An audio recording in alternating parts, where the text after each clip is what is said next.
Oh, excuse me. It means that we punched our ticket to go try to win a Super Bowl, and that's it. We got one game at a time, starting at 1 o'clock on Sunday. Love y'all, boys. Love you. Love you. I'll go to war with every single one of you, every game, all right? Love you, 1-7. Here we go. 1, 2, 3, 1, 2, 3. Win.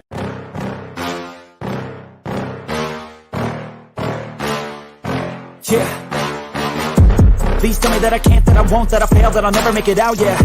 Please tell me all the bad, never good, fill my head full of every single doubt, yeah. Please say any negative thoughts, I pop off when I hear people say I cannot. I get off to the thought of proving everyone wrong, I won't stop to the top, so you better back off and get lost. I'ma stay loud, stay proud, never running out, never heading south. I'll be spreading out, call it word of mouth, can't put me down, I'll be getting loud. You can have it douse, not what I'm about, have your fucking cloud. It be raining now, I keep making sound, go another round, bitch I'm legend bound, can't stop me now. You don't wanna fuck with me, a slow burn like a disease. Just tell me that I can and I'll show you things that you couldn't believe.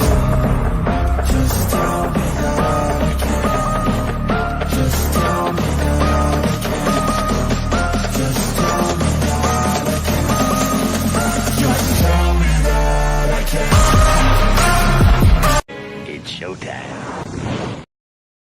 Welcome to the Mafia Sports Report. I am Tommy. Please like, subscribe, hit that notification bell because I always forget to tell you. What up, Bills Mafia? We are here. We are back for another Down and Drought episode. This is episode number 8. This is the 2007 season. So a lot is taking place in this 2007 season. If you guys recall, this is the year we draft Marshawn Lynch, Beastmode, and this is also the year that Kevin Everett gets paralyzed in week 1 on a special teams play, going in for a tackle. So there's a lot going on here in 2007. This is also Marv Levy's, I believe this is Marv Levy's last year as GM of the Buffalo Bills as well. So yeah, man, buckle up because this is a interesting season, this 2007 season. Let's see. Let me get to some comments here. Scott Blakely, intro is fire. What else going on, Scott? Let's see. Ronnie in the house. Ronnie says, awesome. That's right. Scott Blakely. Tommy, much more positive to cover. Sabres, get hooked, my man. Yeah, I hear you. I hear you, man. Look, I'm not a hockey fan, but I'm happy for them. I am, because I know that the Sabres have, they have struggled, for quite some time. So I know they won the division this year, and obviously they're looking pretty strong so far in the playoffs. So good for them. Happy for them. Hopefully, they can win it all for the city of Buffalo, man, because we need something going on good. We're still waiting on our Buffalo Bills to bring home a championship. So maybe the Sabres can go ahead and do that this year, and Buffalo Bills can follow that up with the Super Bowl, right? All right, guys. So there's right now there's only a few of you guys in here right now. It's about, 15 right now. So not a lot of people. I get it. It's a Sunday. It's 1 o'clock. A lot of people are out and about with their family. But let's get this thing going, man. You know what? Maybe I'll pause a little bit here and wait until maybe we get some few people in here before we get this thing going. Mike, what up, brother? What's going on, Mike? How you doing, brother? Let's see here. Scott, next round they play the winners of Tampa, Montreal. Yeah, game 7. That is correct. My really good friend Captain D, his girlfriend is going to the game. Actually, she got really good seats, so I guess she's going down to Tampa. She's a Tampa fan, and we'll see what happens. But yeah, it's going to game 7 tonight, so it's going to be interesting to see who wins that. And yeah, so Buffalo is just basically watching tonight and seeing who they will play next, getting their rest. Which is good, which is a good thing, I'm sure, especially in hockey, man, because those dudes, they take some hits, man. They take some punishment, kind of like football, right? I mean, not as bad, but boy, they do take some hits. All right, you know what? We'll just get this thing going. Maybe it's just one of those things where people are gonna have to watch the replay today, so that's okay. Let's see here, bro. The Sabres looking good. Hope they can bring the cup to Buffalo. I hope so. I hope so, man. That'd be pretty cool for Buffalo to get something going good here, and hopefully the Buffalo Bills can follow that up too with their own championship. But we'll see, man. You know, I always say one game at a time, man. You don't want to look too far ahead or already, count that as Buffalo's going to win it all, but it's looking good. It's definitely looking good for them.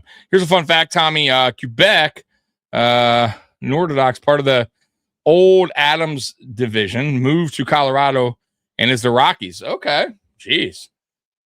All right. Well, that's dating back. All right, let's get this thing going, man. So, episode 8, 2007. Here we go. Lots going on in 2007 here. Episode 8, 2007. I am not bound to win, but I am bound to be true. I must stand with anybody that stands right. Stand with him while he is right, and part with him when he goes wrong. I hated Trent Edwards. Ugh. Guys, if it's too loud and you can't hear my microphone, let me know and I'll turn it down. Wait. Can't use that. Matter of fact, I'll turn it down a little bit. This. All right. Mike, seeing I've been through 2 Sabres Stanley Cup losses. Hello, friends. It's time yes, I'm an old for another cat. episode of Down Drought, your weekly walk down memory lane with the Buffalo Bills. Oh, man. I went through 4 Buffalo Bills Super Bowl losses. At a specific season of the 17-year drought, our attention turns to 2007. I'm Prescott Rossi. Alongside me is Thad Brown, and is sitting in the Dave Yates Memorial Yeah, chair. Scott's an OG as well, man. Dave is still alive. Yates is still alive, but it's still a memorial chair. You can have memorials for people that are still living. Fellas, we turn to 2007, and right off the top, January 11th, Willis McGahee to Penthouse Magazine, a fine periodical, tells them that the Bills should relocate to Toronto if the NFL wants to expand. And this is where fans started to hate McGahee, by the way. Whatever he truly felt. And coming off an offseason where the Bills, of course, missed the playoffs. Listen, it is what it is. Say the Bills should move to Toronto. That's not a good sign. That's probably not going to go over well with the fans. He generally didn't have I get it. Go through his brain before he said whatever he was going to say. Yes. It was if there was a shooting fish in the barrel thing you don't say about Buffalo, it's, we don't like to be there because there's nothing to do. That will push Buffalo's buttons right off the bat. And this was one of those things. He backed it up by saying the only thing I do, I don't know if it was that interview or later, that was the David Buster's interview. Right, That's all I had to do. So. Oh, dude, went to the draft last week and shit was crazy and insane fun. Oh shit, okay, Mike. Good stuff, brother. I went to the one here in Detroit and dude, I can't do it.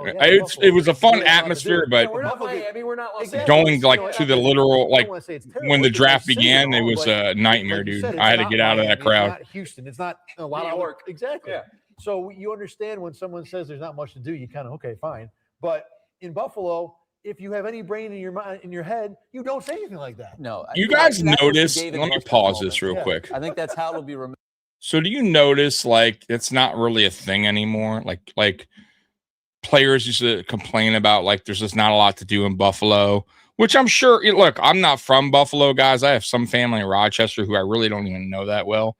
But I've been to Buffalo, and yeah, I mean it's not it doesn't seem like there's a whole bunch of happening stuff there. Now I haven't been recently. I went in 2018. To the Lions-Bills game to watch Josh's rookie year.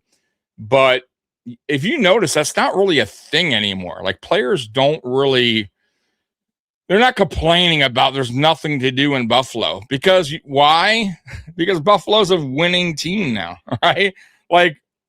When you're not a winning team, right, and you're constantly losing, it's not fun, right? And, of course, then – you're going to, you're just not going to be happy at all, no matter what. And then on top of that, you're living in a town that, you're not having fun on the field and you're not having fun off the field, right? So it's like a double whammy.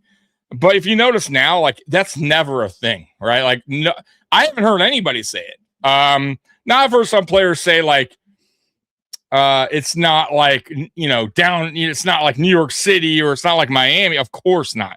But I've heard more players come out now and say, hey, I actually like living in Buffalo. I like the quiet. I like, it's a family oriented kind of town, right? Like, but that narrative has totally changed from then to now, right? You just don't get that a lot now. So, but once again, I haven't been to Buffalo in a while, so I have no idea if there's a lot more to do now than before. But I'll say this: I lived in South Florida for most of my life, and then I lived in Michigan for, God, how long have I lived in Michigan in total?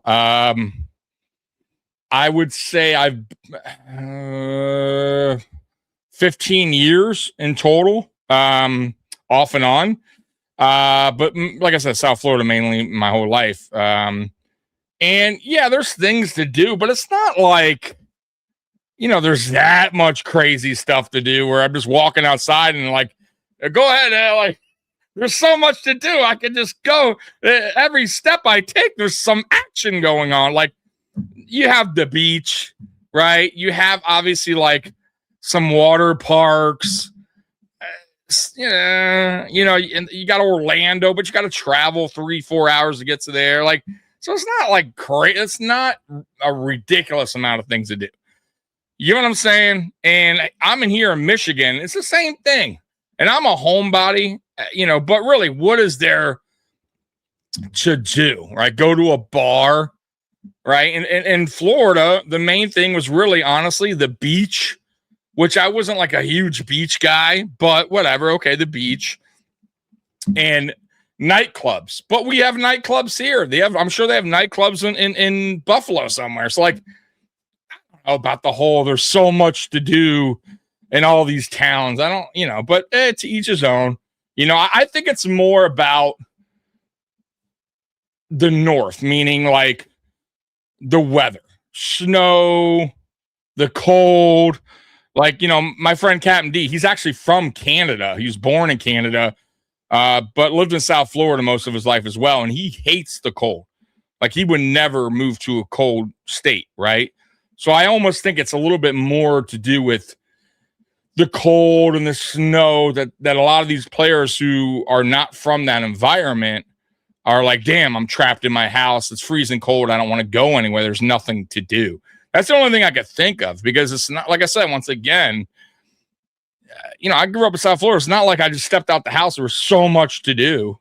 You know what I mean? Like, that you couldn't do anywhere else almost, except for maybe the beach. Like I said, okay, the beach. Wow, whoopee. You're not going every day unless you're a beach addict. I guess you can.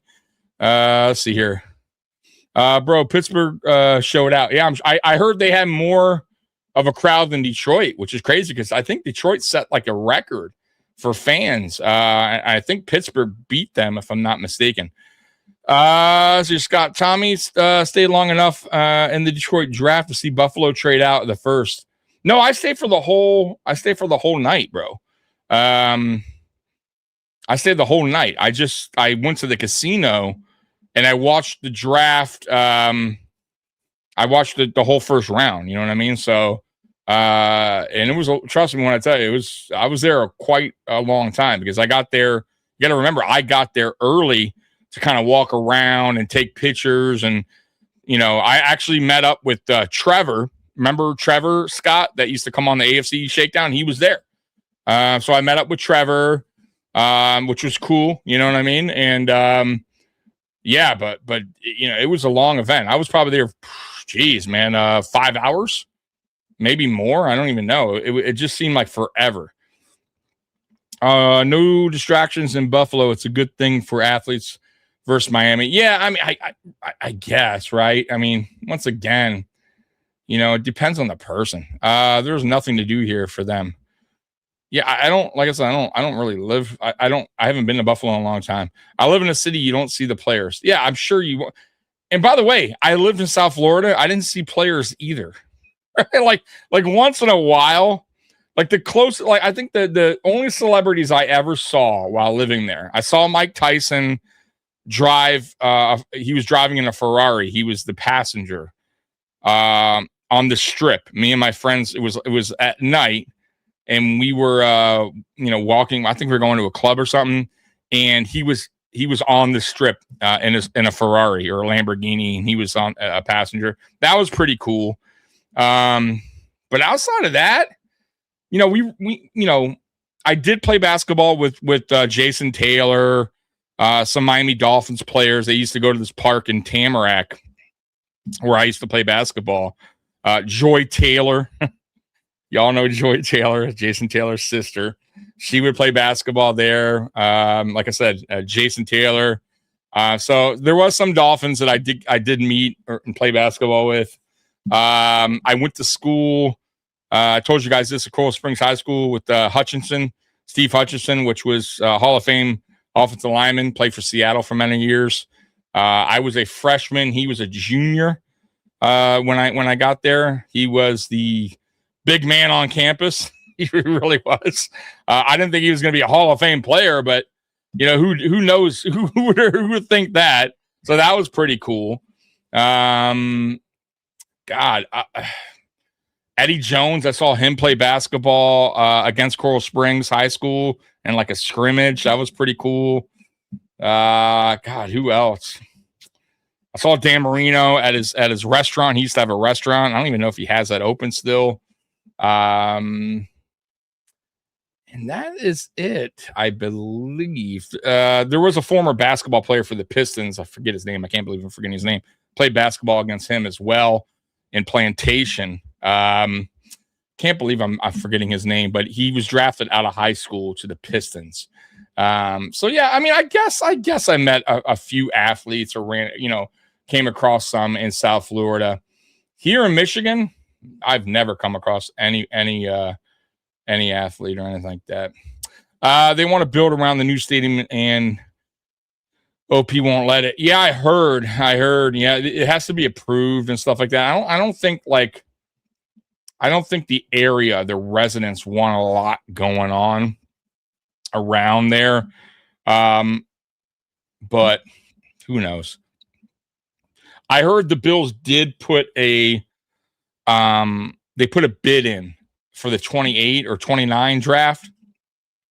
We'll see what happens there. I could see a draft going to Buffalo for sure. I don't know about a Super Bowl because there's not a lot of hotels. I got to be honest with you. When I went in 2018, there just wasn't, not that I saw, there wasn't a lot at that time, places to stay. I mean, obviously I found one, but there wasn't like surrounding, like tons of hotels or motels, whatever you want to call them, around that area.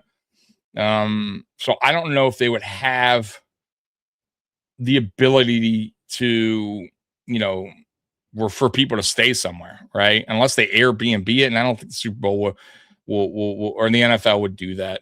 But the draft, yeah, I can see that happening. The one guy that used to be out a lot, it was first seeing the Rolls Royce trucks was Emmanuel Sanders. Oh, really? Okay. All right. Over 800,000. Believe in Bean Island. That's right. How you doing, Weston?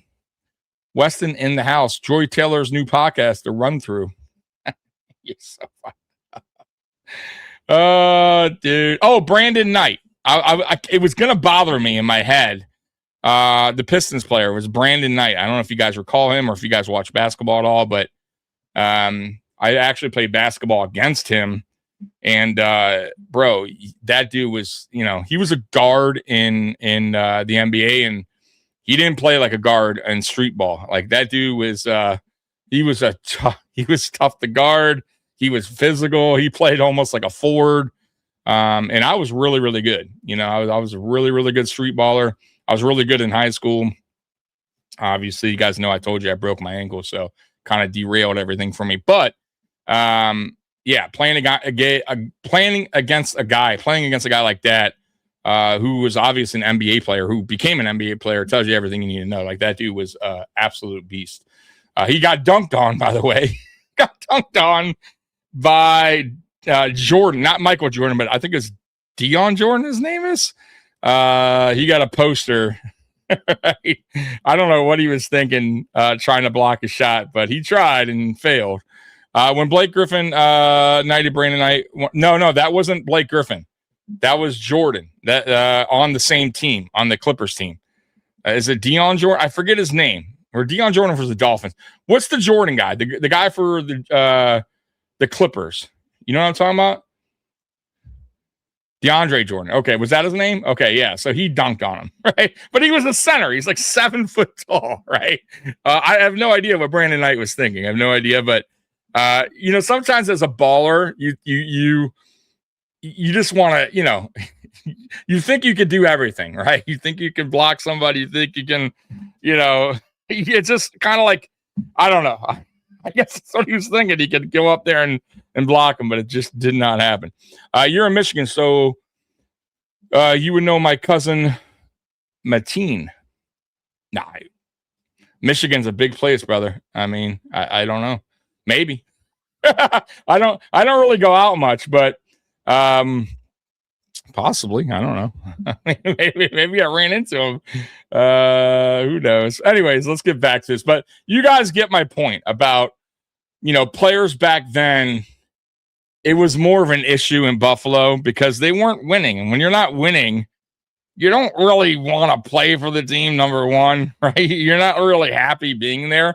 And then, of course, on top of that, I'm sure they want to go out and do stuff because football's just not fun for them at that time. And there's probably it's cold.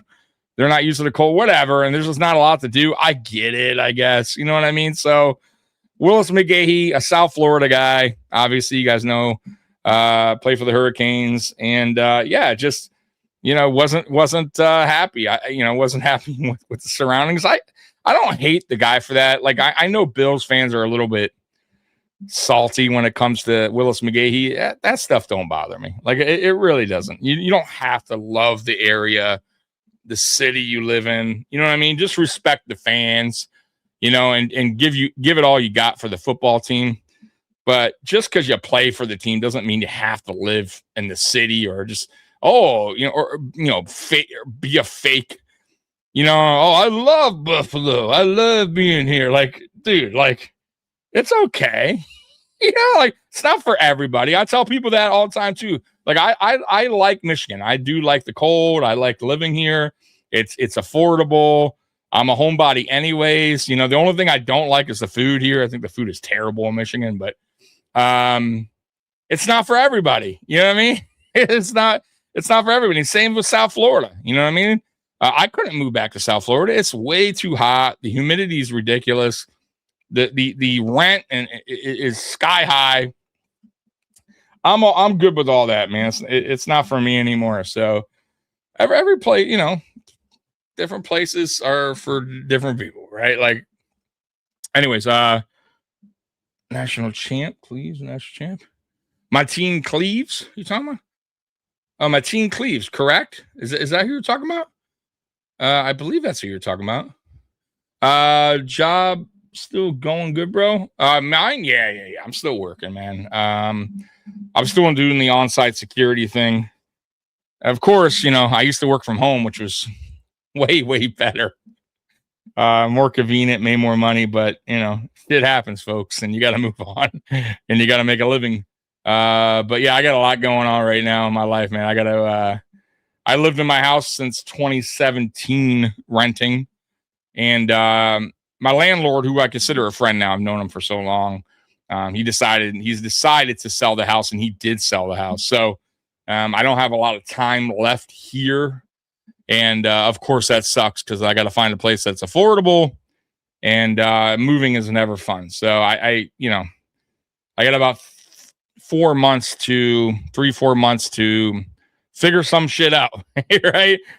Your boy may have to go to the west part of Detroit, which is okay. It's all right. It's not the east side. The east side, if y'all know Michigan or know Detroit, the east side is pretty bad. The west side's bad, but I've lived there in the past, to be honest with you, and I could kind of live anywhere. So I may have to do that. We'll see. But for now, I'm here, and wish me the best because I don't know what's going to happen. I have no idea. Anyways, Tommy not down with the Flintstones. Flintstones, of course, man. I listen, man. I love all old school cartoons, brother. All right, let's get back to this, man, before we get way off track. Let's go. Remember, the other part about it is, comparing to Toronto, of all places. The inferiority complex. Right, There's certain right notes there. you don't want to hit on. Right, and that definitely, that one struck deep. So Tuesday, January 16th, Ralph Wilson tells the Buffalo News that when it comes to the contract for Willis McGahee, things like that, his character will play into what they do with McGahee moving forward. McGahee releases a statement saying that the quotes were taken out of context, which I wonder, what context do you mean when you say the Bills should relocate to Toronto? I don't know how you could misconstrue that. And then on March 8th, the Bills trade McGahee to the Rams for a 3rd and 7th in 2007 and a 3rd round pick in 2008. So the Bills have been kind of chasing.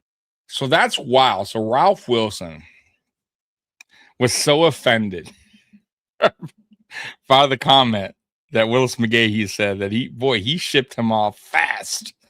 And this is the year we draft Marshawn Lynch. But yeah, if you notice the Bills throughout this whole time, this drought, ever since, obviously Thurman Thomas, left, retired, whatever, we recycled running backs like crazy. I mean, I know Fred Jackson had a little run here, but for the most part, like, we did not keep running backs here long. 2-3 years, Fred was here a little bit, but CJ Spiller was not here long. McGahee was not here long. Marshawn Lynch was not here long. Travis Henry was not here long. Like, they just kept cycling through running backs through these drought years, and there were some good ones. It wasn't like these guys were trash. These are good running backs.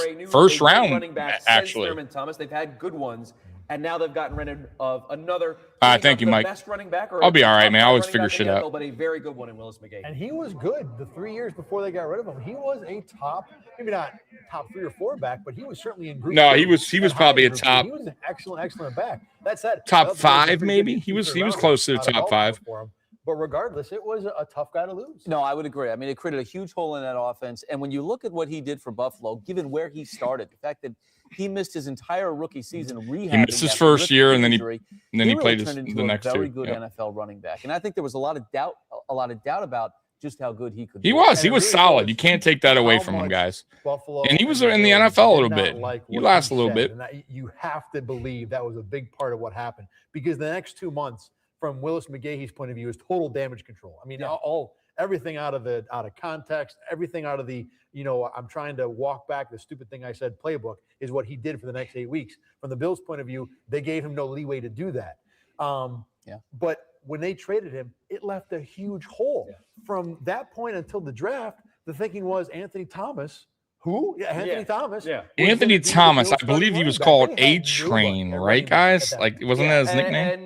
Could be wrong on that. 2 weeks after that trade, in an interview with the Baltimore Sun, McGahee tells nice. Quote, going to Buffalo was like getting hit by a brick wall. Can't go out, can't do nothing. There's an Applebee's, a TGI Friday, and they got a Dave & Buster's.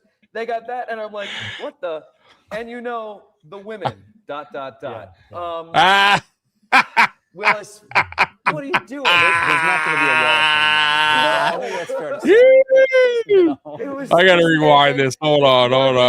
When he was named general manager, they got that. Hold on. Who? I got to replay this, guys. Starting running back. They had nobody at running back at that time. And then I'll pause and I'll talk. March 25th, 2 weeks after that trade, in an interview with the Baltimore Sun, McGahee tells them, quote, going to Buffalo was like getting hit by a brick wall. Can't go out, can't do nothing. There's an Applebee's, a TGI Fridays, and they got a Dave & Buster's. They got that, and I'm like, what the? And the women, ...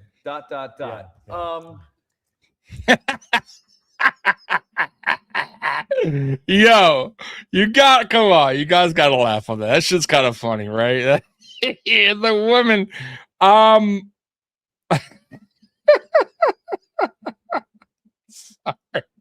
Look, I got to keep it a buck, man. I got to keep it a buck here, right? Got to keep it a buck. If we're going to compare, right, South Florida women, even to where I live at right now in Michigan, and I'm not saying there's all ugly women here. I'm not saying that at all. And I'm not saying that in the case of Buffalo. However, if you're going to compare the two,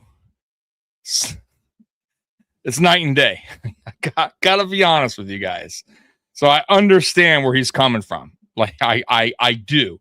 Now I'm not I'm saying that there is a beautiful woman in Buffalo or beautiful woman in Detroit and you know, and some of these other states, but you can't really compare, you know, South Florida, even California, you know, women to Buffalo, like, or Michigan. Like, it's just not. So I kind of understand where he's coming from, especially because he lived in South Florida, right? And he understands the women and, you know, the difference and all that stuff, different looks and all that.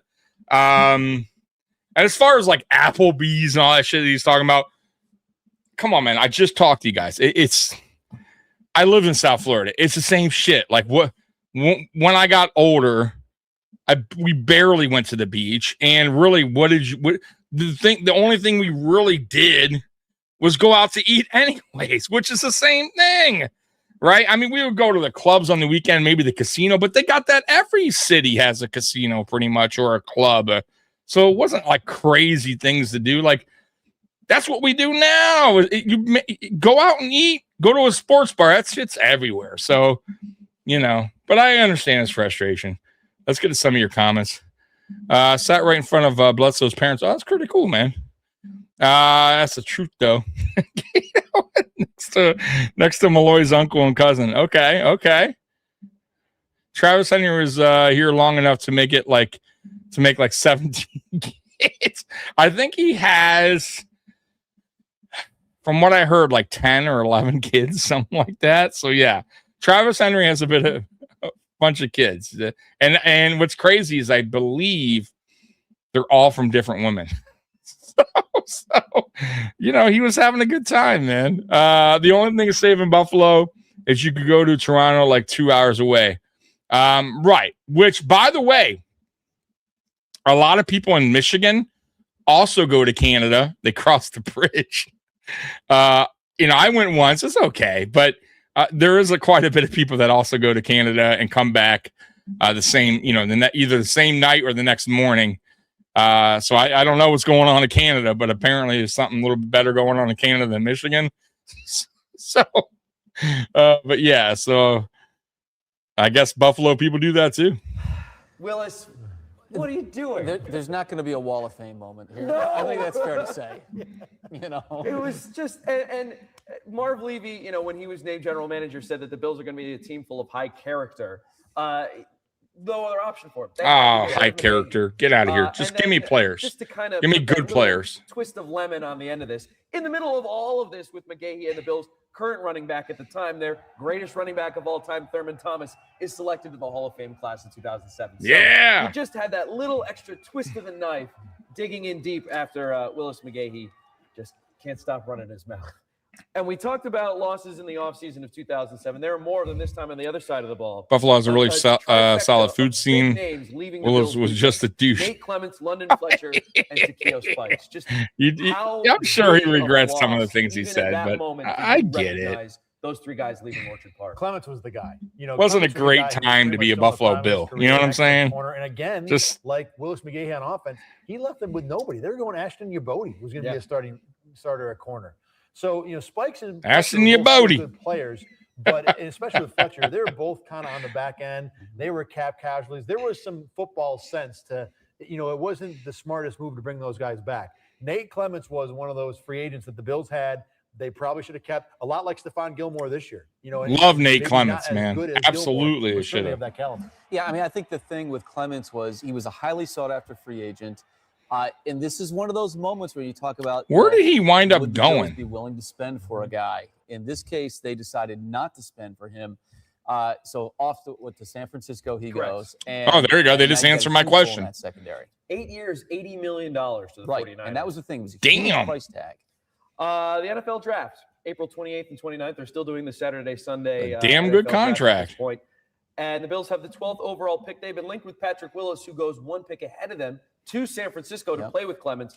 And the Bills draft Marshawn Lynch. So another running back in the first round for the Got Bills. Beast during the Mode. draft. Not the last one, but just your thought, fellas, on getting Lynch in the first round. It was a little bit of a surprise, but I wasn't overly blown away. Dude, by it. I was Again, hyped. they I'm not gonna did lie. right someone. Yeah, I mean, this was about Like, a need.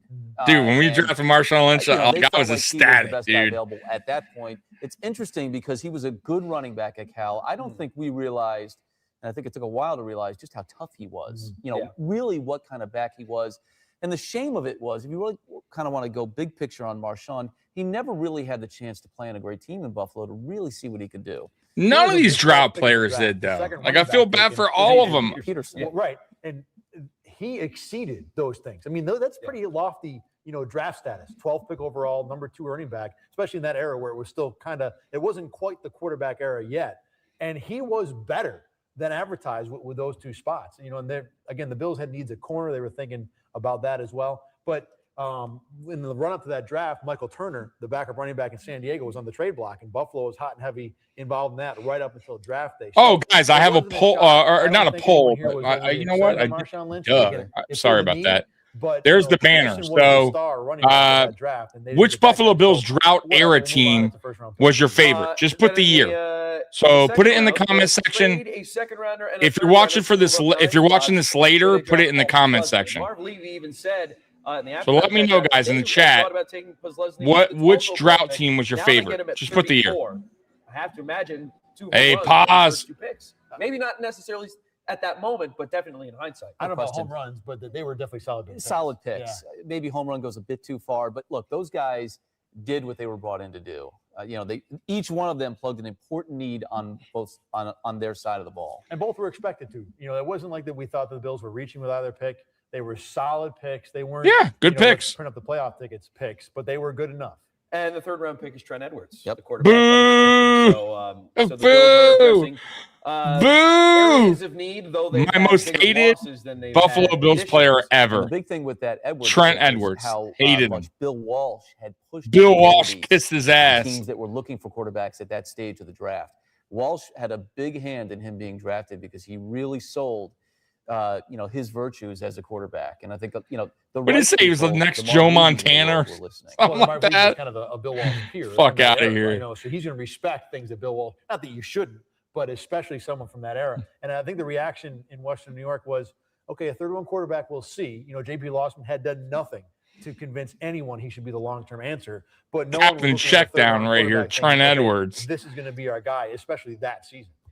That addresses some of their needs. The other need that they have is on the offensive line. And in free agency, the Bills signed Derek Dockery, Langston Walker, and Jason Whittle.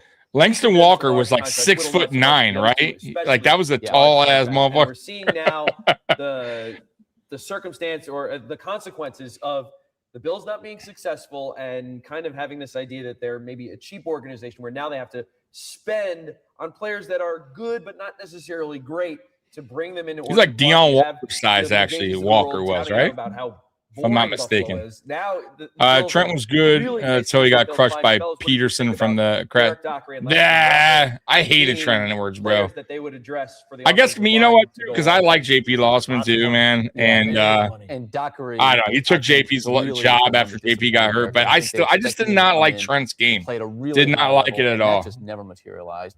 And I have to say, from my perspective, Walker is largely forgotten.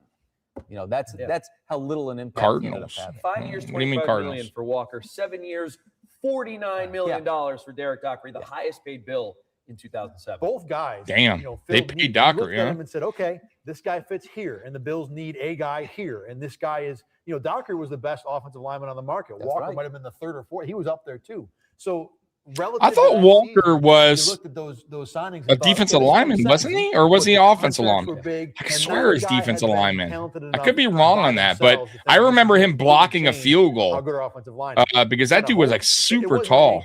we're going to bring these two guys Right? in and Am I fix the wrong offensive on line. that? We're going Let to me pay see here. $75 I million swear he was and hope defensive. they fix their offensive line. Man, By the shame way, on me if I'm wrong on Might have this. been the biggest human being I've ever interviewed. He was a large man. He was 6'7", 350, something like that. I mean, see he here. was a. He was up there. Yeah. What do you think the contract? I mean, it was as large a person as I've talked to. Bigger than Mike Williams? Yes, to me, I've never interviewed Mike Williams, but No, he was a tackle. so I'm wrong on that. He was a tackle. Wow, why did I think he was?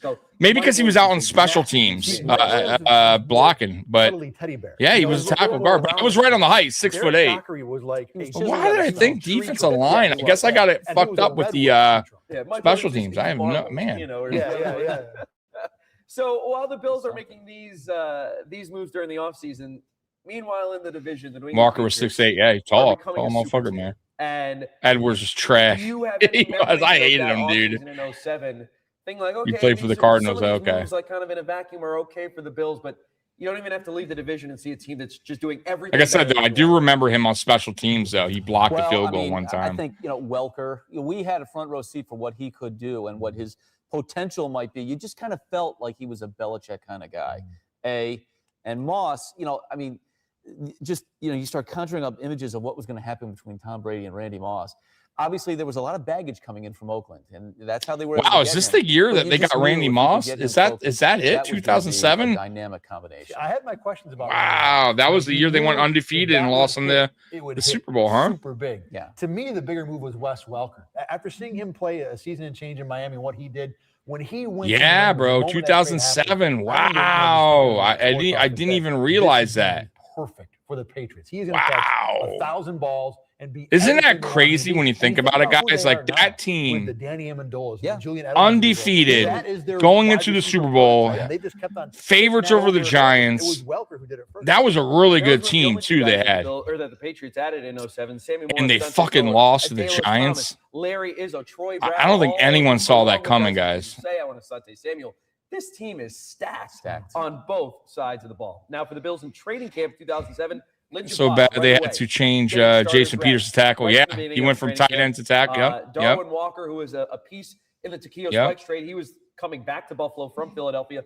Never even reports. So the Bills lose Takeo Spikes for a fifth-round pick in 2008 via Chicago, not even from Philadelphia. The other thing from training camp that stood out to me, Fred Jackson beats out Shawd Williams for the backup running back role. And we mentioned him briefly. Shawd Williams, y'all remember him? From Alabama. Of Fred Jackson. Not much, because the backup running back job, especially when you have a first-round pick as the starter. Fred was always a backup running back who wound up I mean, I can't getting the role, eventually becoming the main running back.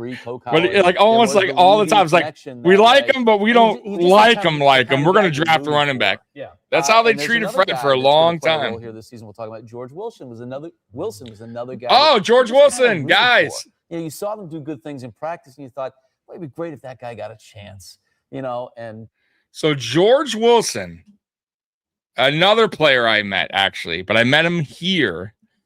And y'all know George Wilson, right? He was a safety. Well, initially, he was a wide receiver who played for the Lions.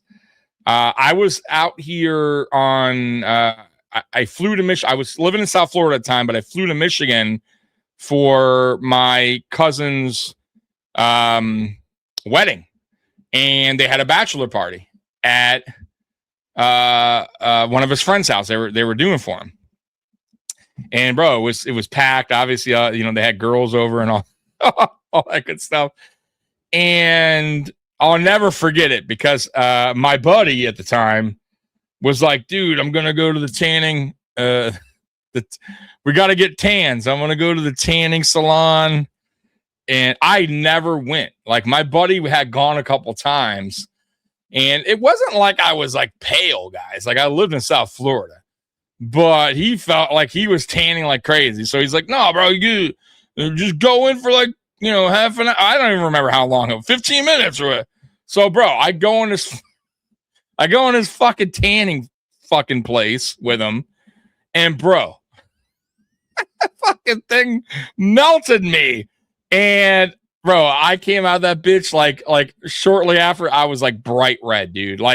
I got burnt the fuck up. So I was like a fucking tomato.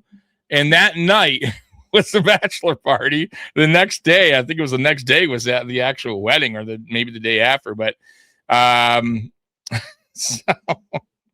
so we go, and so if y'all ever been sunburned or whatever, burnt like that, you guys know, not only you fucking, you're beat red, but you're in pain. like you're hot, you're in pain, you don't want to move. But I had to go, right? So I go, I'm beat red. And my cousin comes to me. He's like, bro, there's a Buffalo Bill player here. He just got on the Buffalo Bills. He's trying to make the team. George Wilson? I'm like, nah. And of course I was like, nah, no, I don't. You know what I mean? Because George Wilson at the time, like I said, was a receiver for the Lions, but he was like a practice squad guy. Like, I don't even know if he was on the 53.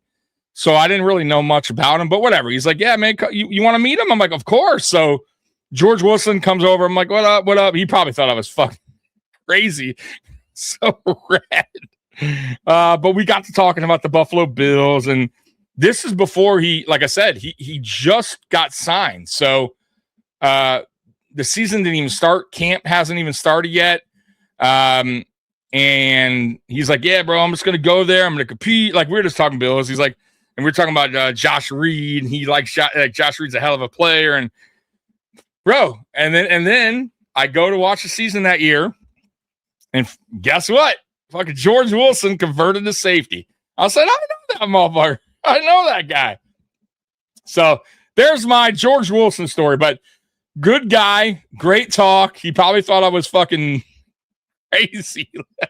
But yeah, dude, another guy that we wound up converting to a different position, and he wound up really doing well. Like, he was our safety for a minute there. I blame Bill for this position. Changed shit ever since he had Troy Brown play cornerback. Everybody started doing it. Okay, all right. Let's get back to it. But anyways, that's my George Wilson story. For Fred, it started to happen. Saturday, August 4th, Thurman Thomas inducted into the Pro Football Hall of Fame. Were either of you fellas in Canton for that, or just any memories from that weekend?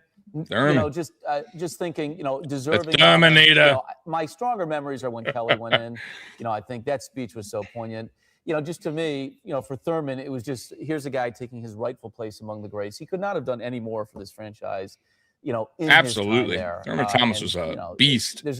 He was awesome, bro. He was one of the best. You think about that Bills group and the personalities that went to the Hall of Fame, and the super large egos that created the bickering Bills at first, and eventually the bickering Bills. That was group, Thurman might have been 87, 88. You think about the Hall of Fame inductions, Jim Kelly.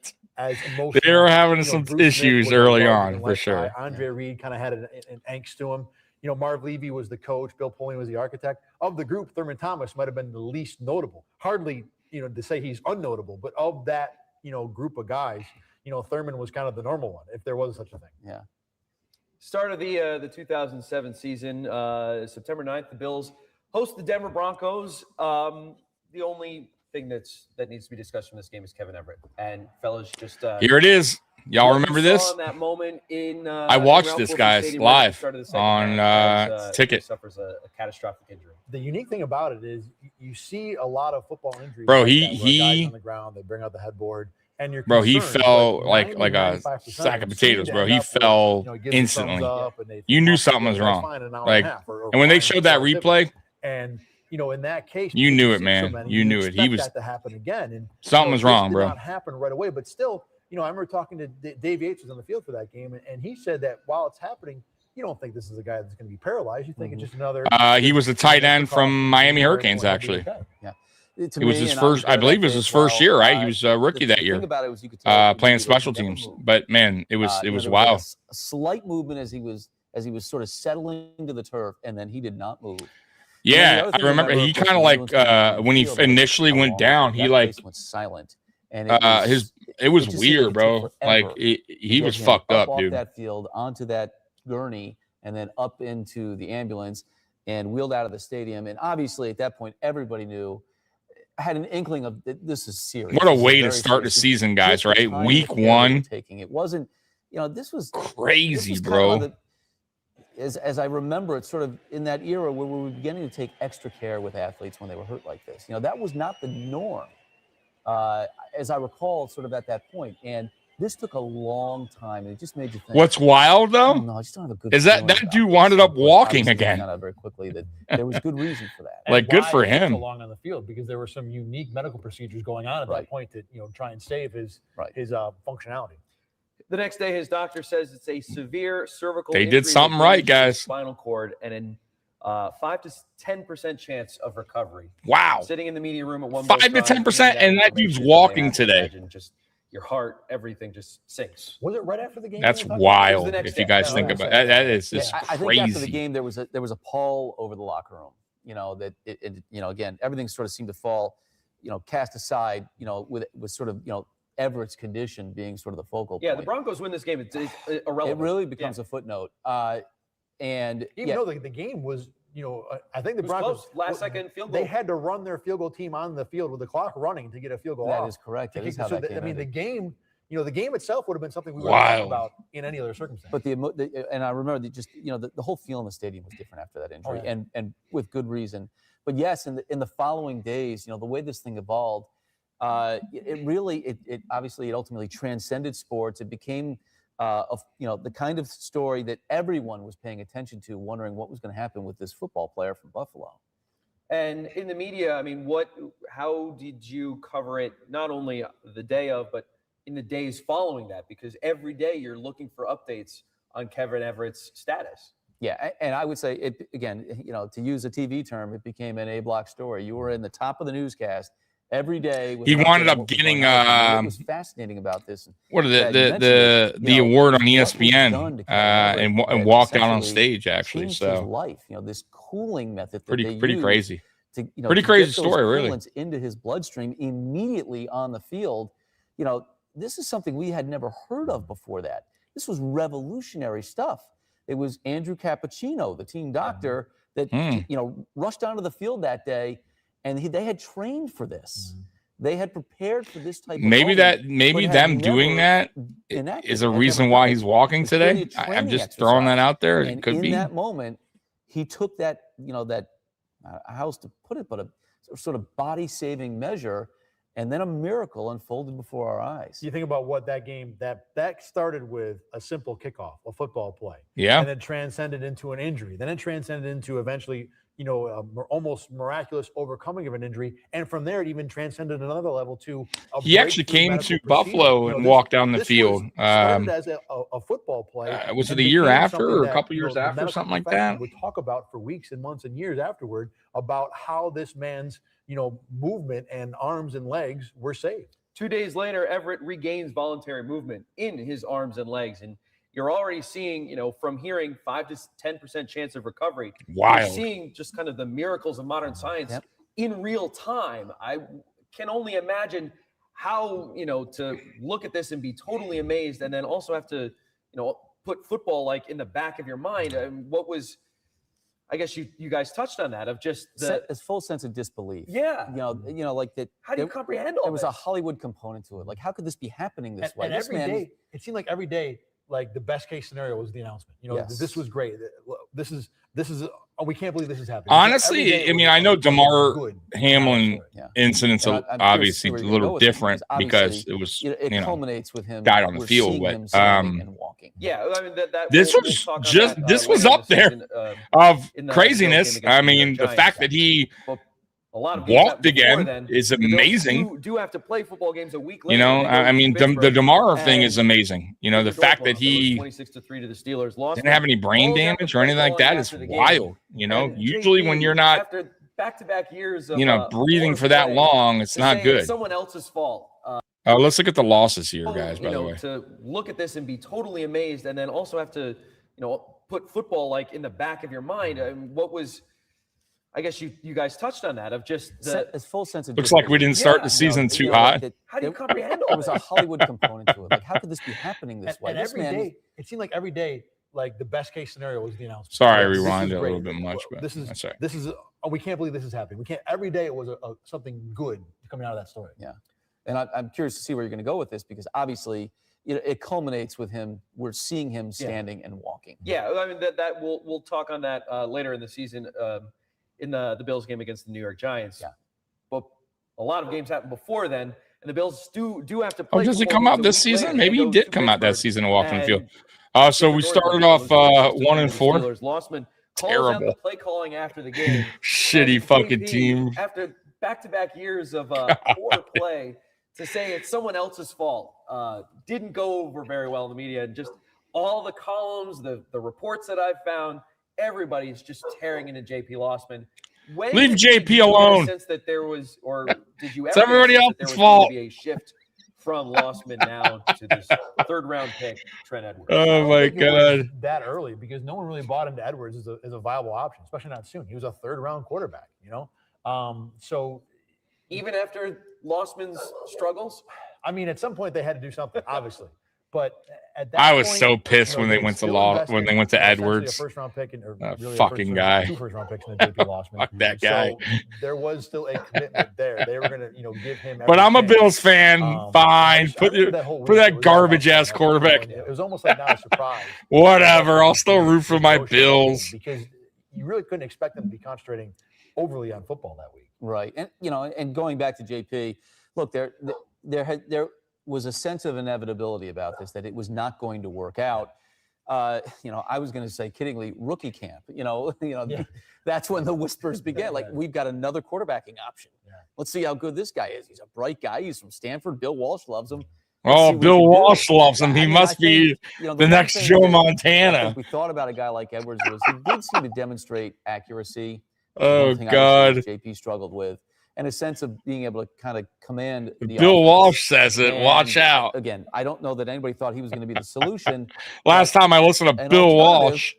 may be worth considering, and obviously the coaching staff agreed. JP's rope was not going to be very long that year. But I don't know if you heard this, but in doing research for this, when Edwards was drafted, the quarterback's coach, Turk Schoenert, talked about him. He said all kinds of good things. You know what one of the things he said about Trent Edwards? When he was drafted, he knows how to hit his checkdowns. When he was drafted. Oh, he knows how to hit his checkdowns. Yes, he fucking does. Oh, man. So week Fucking 3, Captain the Bills Checkdown. are 0-2. Fucking And, terrible they watching go that guy play to football. Foxborough to take on the New England Patriots. And this comes 10 days after Bill Belichick is fined $500,000. The Patriots are fined $250,000 Uh-oh. and lose a first-round pick for Spygate. Now, Mark, you and I, cheating fucks. You media is a small no world. good. And, Cheating you'd New be England surprised how many Patriots. people that come in and out of Spygate, your you life when you work in fucks. media that end up going to different locations. At this time, Oh, in 2007, man. I am a junior at Boston University. Bunch of interning at the cheaters. NBC affiliate in Boston, WHDH. And this producer that I worked with all the time in Boston was a man named Fred Nutter. Shout out to Fred. Yes. He used to be your coworker in Hartford. That's so right. It's just kind of funny how our worlds have crossed paths because of this 1 degree of separation. That's Fred it. Nutter. Fred's the connection. Yeah, Fred and I worked together at WVIT in Hartford. And If he you was a great think guy. about it, Had a with lot of New fun with him. England, And then he moved on to boy, Boston, oh and, boy, have they done some shady shit. There's a lot that kind of went down in New England.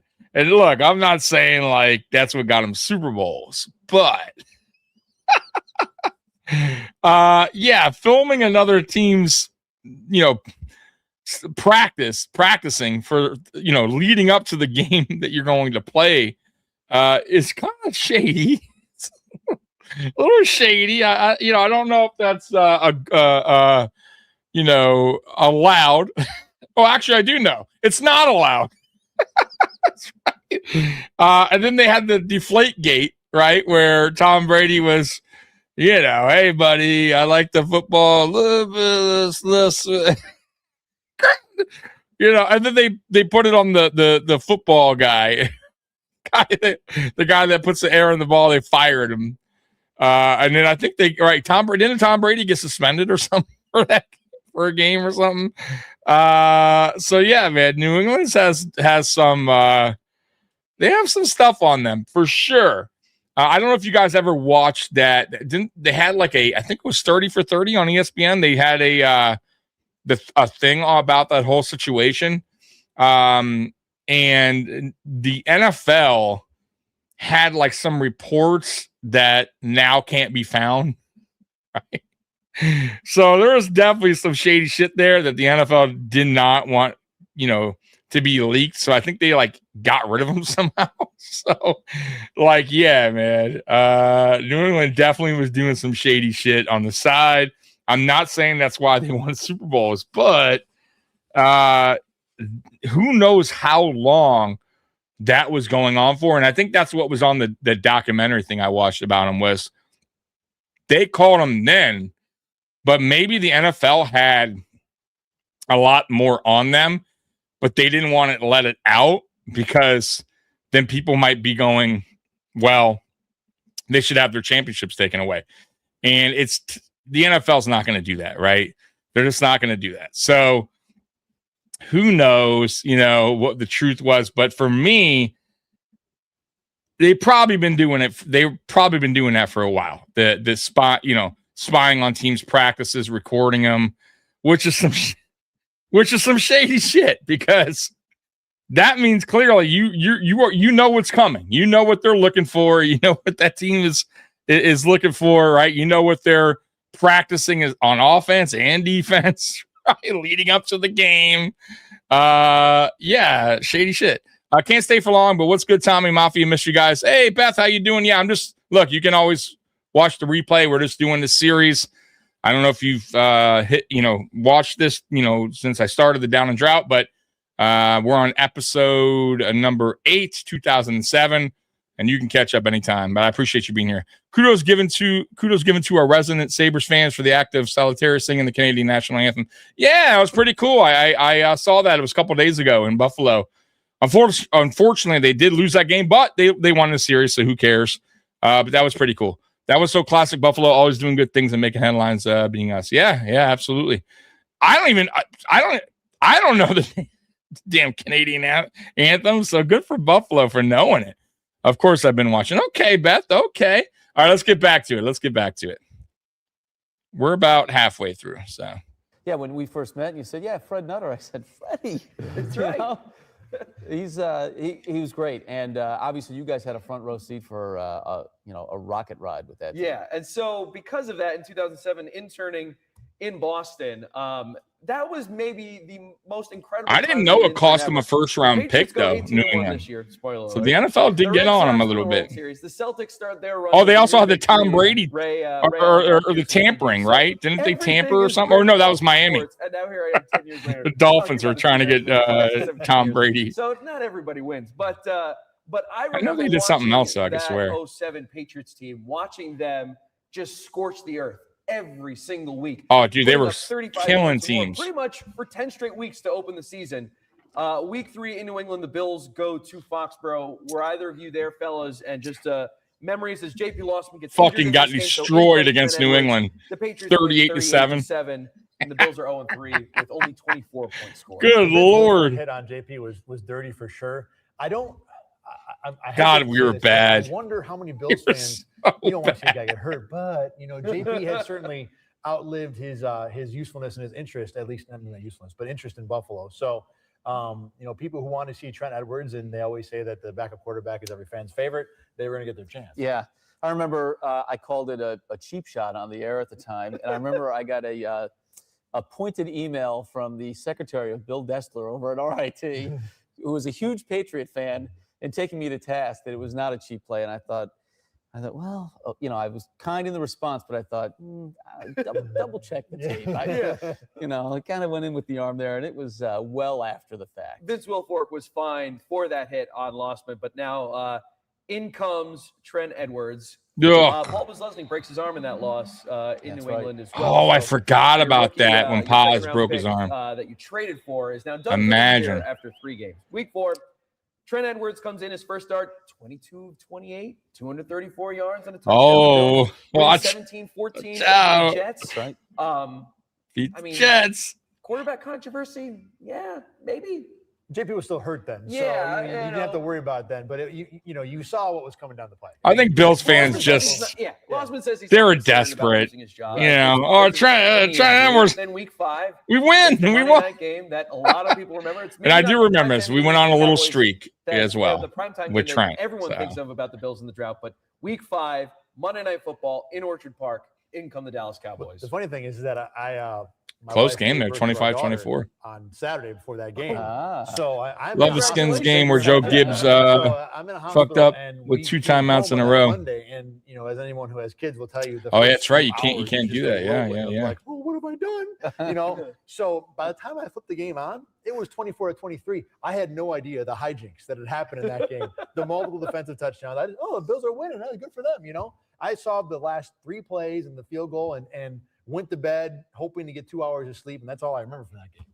You got 2 hours of sleep that night. You did pretty well. Yeah, exactly. I was there that night, and I will tell you, it's as electric as I've ever felt the Ralph. That place was so amped up for that game that night. Cowboys coming to town, Tony Romo. Could the Bills find a way to get? They were. I believe they were like a 16-point or 11-point underdog in that game. On their field, Monday Night Football, and Buffalo had been starving for a primetime opportunity. We talk about the drought and how few opportunities they had to even play before a national audience. And then when they did, they get crushed. But here was a great opportunity, and there were so many fascinating things that happened in that game. And I mentioned George Wilson earlier, and he got the ball rolling. Yeah, I was just going to say George Wilson, Chris Kelsay, each with a pick 6. Chris The Kelsay. Bills force 6 turnovers from Tony Romo. I mean, did you ever think in your life it would have the outcome that it did? No one could have written this script at the end of this game. I mean, I forgot this game. Well, right. I mean, I the forgot about Cowboys, this game. Find a way to get into it. They get a touchdown to Patrick Creighton with 20 seconds left. Do you guys remember this game? Onside kick. They recover it. Get into field goal range. Nick Folk, kicks the field goal. He's been iced. He's got to do it again and drills a 53-yarder, back-to-back 50-yarders, and they win the game. The other thing about that, too, is that after the Cowboys get the onside kick, Romo hits Terrell Owens for like a 20-yard play. Oh, they got the onside kick. Called in bounds. And you're just thinking, how did this happen in like 3 plays? They went from up 8 to now they're dead. Right. And the Bills catch a break and it gets overturned on replay, and they still lose the darn game. If you wanted to make a list of most droutiest games This ever, is what I was going to ask next. in the top 5 for sure. I was going to say, where does this one rank over it's 17 maybe years? top 3. I mean, I think the number 1 game has to be the Pittsburgh game end of 2004 that cost them the playoffs. Okay. Yeah, it was After that, ridiculous. I mean, can you think of No, a I game? would agree. Yeah. Because it's sort of a microcosm of the whole thing you're talking about here. Yeah. Where there's that Charlie Brown effect. Like, here we go. Oh, we got a little window, a little sunlight, and then boom, the rain comes in. I was just trying to think off the top of my head of just other games from the drought. The Dolphins 21-0 loss they blew. The JP fumbles with the ball in their own 20 against the Jets, where the Jets run it back. That was I remember that. 2008 or not, might have been the next year. The loss against the Dolphins early in the drought, where they blow a lead. I think it was they gave up 21 points in the final 3 minutes. Yeah, of the game that was the one. That was the one I was talking before. Oh, I thought you were talking about the one with Lossman, where to 3 touchdowns to Evans in the first quarter. And there's 2 of those? Yeah, Okay, the Bills have 2 crushing losses to the Dolphins. I would go the Lossman one first. The 3 to Evans. The Chad Morton 2 kickoff return games is in there. The Jet game, that's right. Yeah, that's right. You're Bledsoe's right. first game. That's right. The Jaguars game where they gave up 2 4th downs on week 1 to lose. But, there's a lot to pick from. Yeah, exactly. Of all of those, 13 seconds. Yeah, dude, Cato. This Dallas game. I would agree. And the other thing you got to remember. 13 seconds for me was the absolute worst. Turn to Buffalo. Like, A lot of storylines. dude, the emotions in that game, Cato. Interviewing him in it was tunnel there wild. game outside the High and low, high, and, like you could just tell.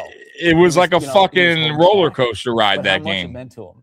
And I it just think he was in disbelief that it actually. it played just out drained the way everything I had out of me, man. I had to go live after that, do a live podcast. Yeah. The 3 Bills touchdowns. And dude, I was just I was shocked. I was stunned.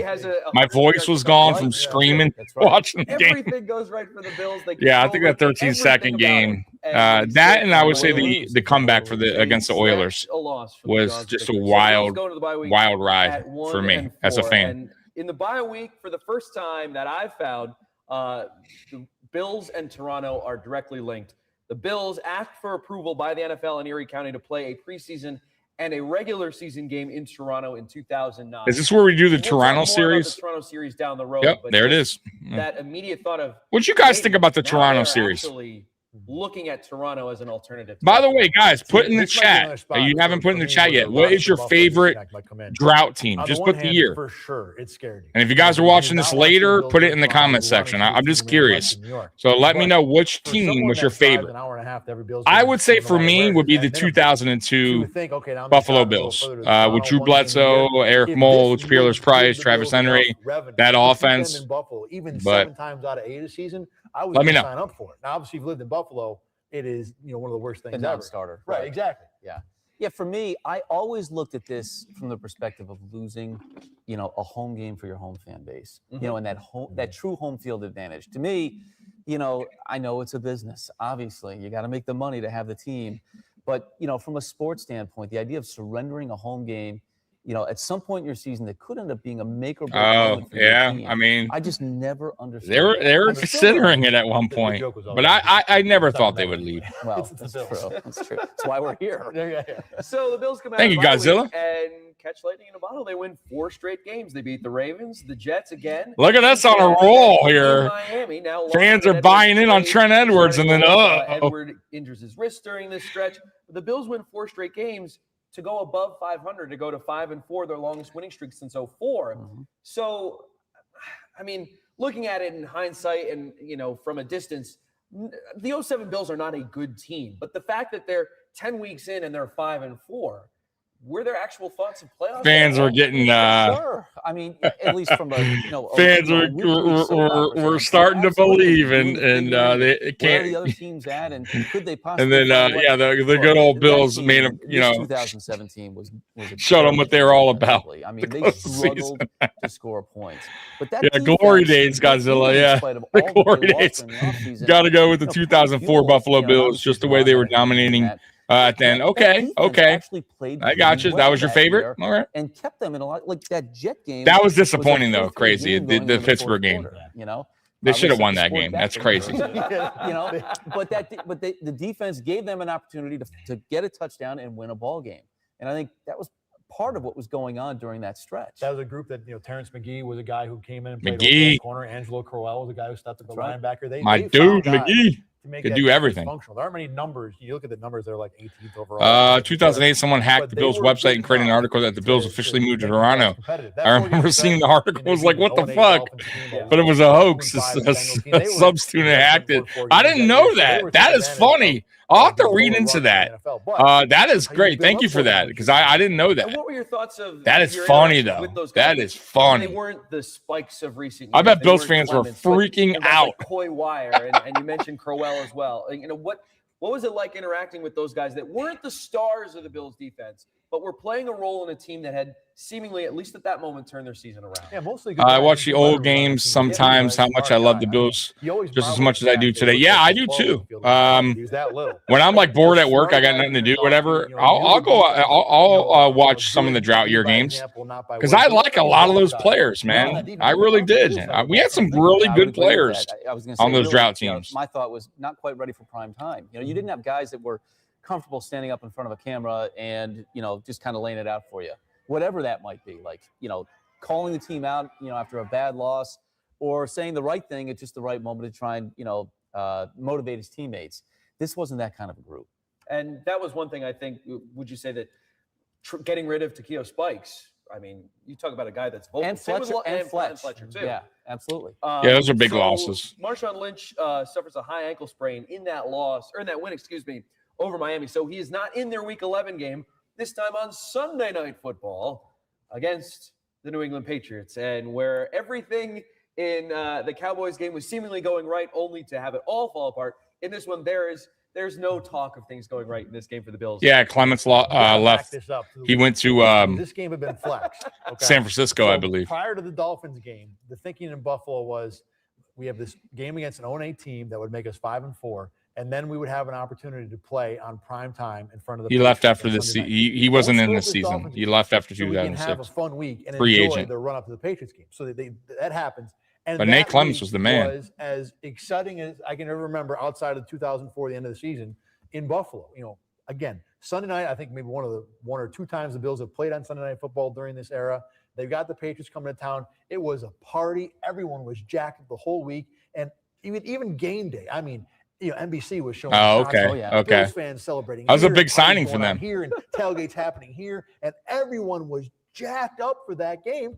And then it was over in like a second. I was going to say this just in the Patriots. It just was scored over. again. It was over in a second. The The Patriots, man, they they destroyed us for the most part during everyone knows it. The during these Patriots drought were in the years. Bills' heads at that point. There was They destroyed no a lot way of they were gonna teams, beat that but team, yeah, especially the way the they Patriots they had our played. number They for a were long time. unstoppable, at least until the very end. And before the season, in my fantasy league, I remember we had a mega keeper league. So we had like 60 guys that we kept.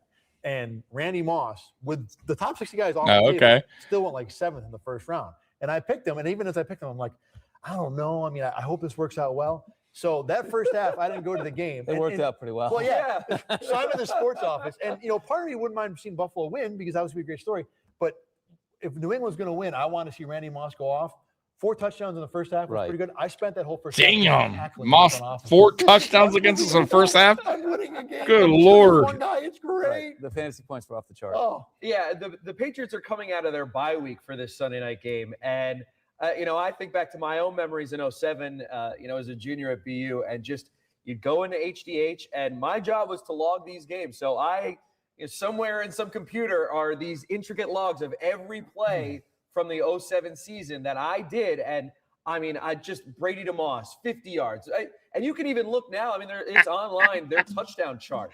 From Wow. The 07 season. How many? I think they had something like 24 touchdowns of 30 yards or more. I mean, it was just ridiculous just how well. Yeah, they had a good this team was connection. playing. And of course, Him and against Moss. the Bills, a mediocre at best Bills team on a nationally televised game. Me and my dad Pretty much went and watched the second Bills of game season 2004 in nationally televised Candlestick, I because think. is Oh, this team nice, gonna man. go 16-0 Right. in the regular Do you live in season? California? Well, Tom Brady has basically a perfect game of football. 31 of 39, 373 yards, Whew. 5 touchdowns.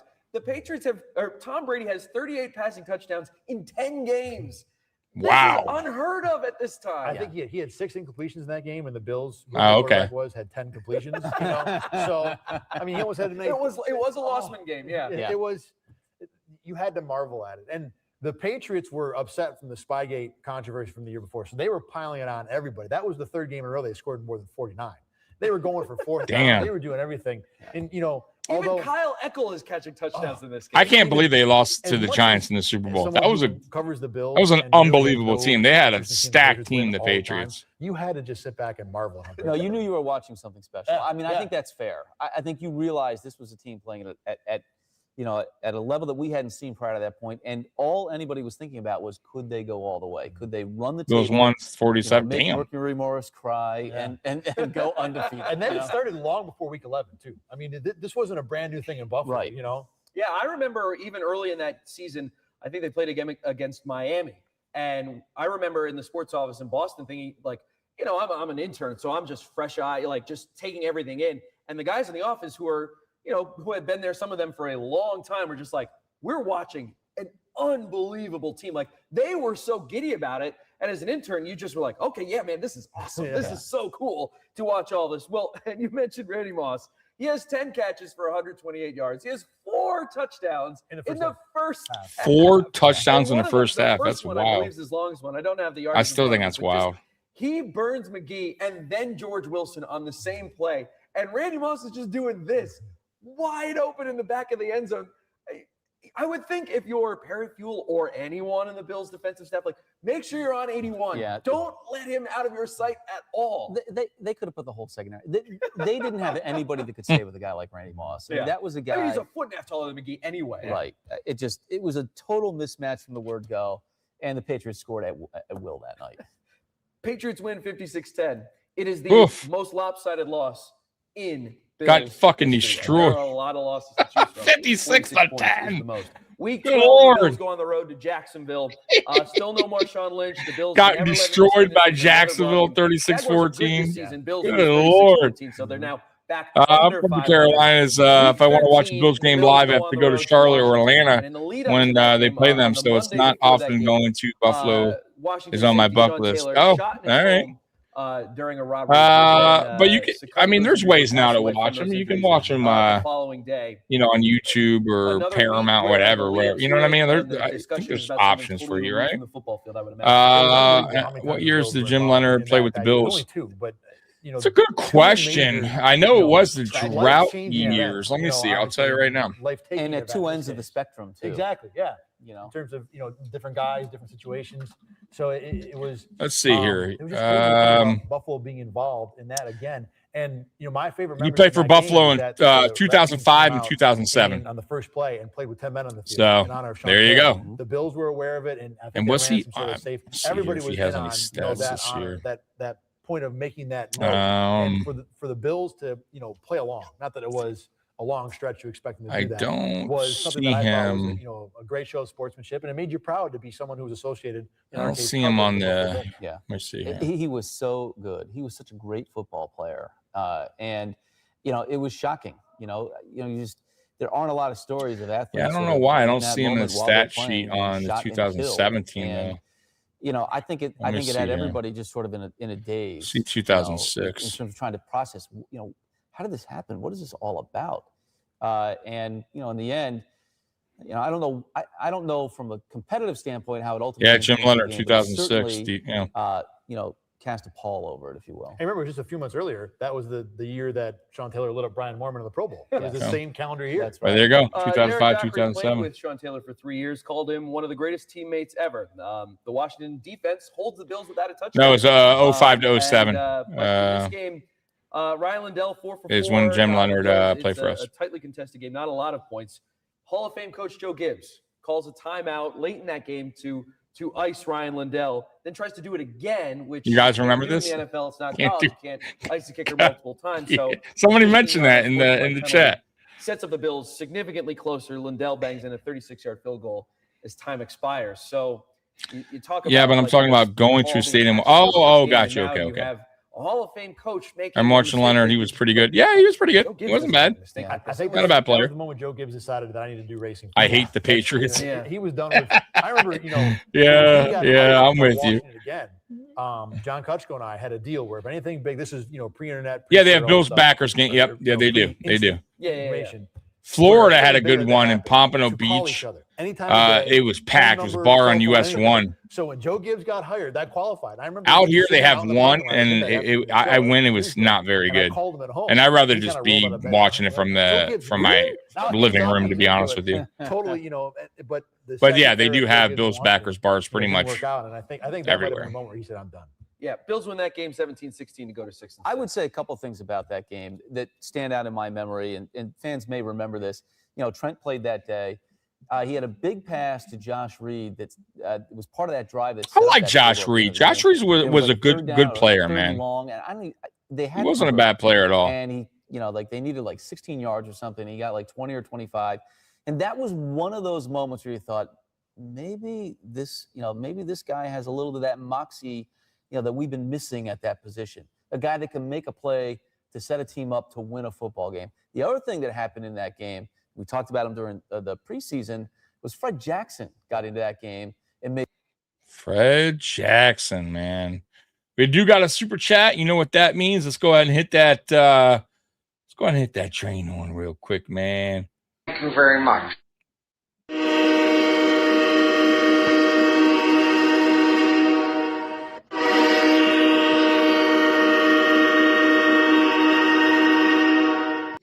Godzilla King coming in with a super chat. Thank you so much, man. Go Bills. Damn right, go Bills, man. I'm super excited, by the way, for the upcoming season, man. I haven't been this excited for a Buffalo Bills season since, like I said, I would say 2021, because after that 2020 season and how much of an improvement we made getting to the AFC Championship game, I just felt like this team was getting better and better. We were right there. We just added Sanders to the team, Emmanuel Sanders. Like, our offense was clicking. I just felt like that was the year we were going to go to the Super Bowl. I felt so strongly about it, and I was so excited going into that season, just thinking, finally, like, here we fucking go, man. Like, what I've been waiting for so long, right? And what a fucking letdown, the 13 seconds. So, but yeah, it's been since then. So I am super pumped up for this upcoming season, man. You know, like I was talking to somebody. Oh, I actually did a video on another channel that's going to be coming out sometime, you know, within a week or so. But I mentioned that, or I talked about that, about, you know, like how excited I am about this upcoming season, right? And just the fact that it was such a relief and a weight like lifted off me as a fan when Sean McDermott got fired. Because I was still like feeling the down of the season being over, right? After that Bronco game. You know how that is, guys, right? You know, so I was still feeling like, fuck, man, is anything ever going to fucking change? Right? Is anything going to ever fucking change here for this team? Right? Because they're not moving on from McDermott. Like, this is what I'm thinking. Right? Like, they're like, here we go again. I'm going to have to be optimistic, you know, again for another season. Right? Like, you know, Jesus Christ. Like, you know, but I know the truth. I know the reality is we have Sean fucking McDermott, and you know, he's already proven to me that he's just not a Super Bowl caliber coach. So I guess I'll just have to be optimistic and just, you know, cover the team and be a fan. And in the morning that I woke up and I got messages, right? Because initially it was people messaging me, Sean McDermott was fired. I had to make sure. I had to double check. And it was such a great feeling, guys. You know, I went from being like down and out to, okay, all right. Okay, we're going to be we're going to be fucking okay. Like, here we go. So, dude, guys, I am excited because finally we moved on from that. And I'm confident in this coaching staff. By the way, guys, I've never not been confident about our roster. Like, that's never been the main issue. Now, of course, we can get better. Every team can. Like, but that's never been, at least me, going into a season going, okay, like, what's going to hold us back? For me, it's always been one thing, and it was coaching from Sean McDermott and his fucking shitty-ass defense that he ran out there. His scheme that was fucking broken was always my concern, but it wasn't really so much the roster. The roster proved to me they were always good enough to make the playoffs, make an AFC championship game, make a division game, and always fight with the best teams, right? Or beat the best, right? Like, we were good. We had a good enough roster to go to a Super Bowl. And that was my feeling. I just never could get past McDermott. I just couldn't. I lost faith in him after 2021. That was a wrap for me. Well, it was over. It was over, guys. Anyways, we're going to finish this up. Well, let me get to some comments, and then we'll go back to the video. Go Bills, go Sabres. Yeah, hell yeah.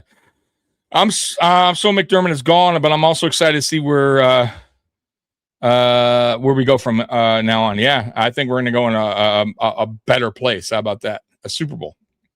I truly believe it. I'm not just talking shit. I'm not being a homer. If you guys watch my channel for a long time, you know I haven't really thrown that word out there.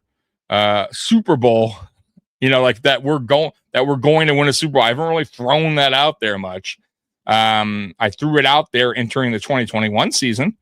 I was super confident, right? And that's, you know, McDermott fucking let me down. Right? But I didn't often throw it out there. I would say we are always Super Bowl contenders. I mean, that's true. That is true. I don't think anybody could deny that. Go look at the Vegas odds. We're always in the top 5, top 3, top 4, sometimes number 1, number 2. Like, we're always up there.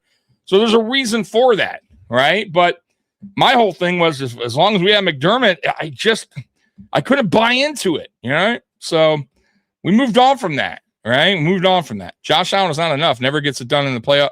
Never gets it done in the playoffs when it matters most.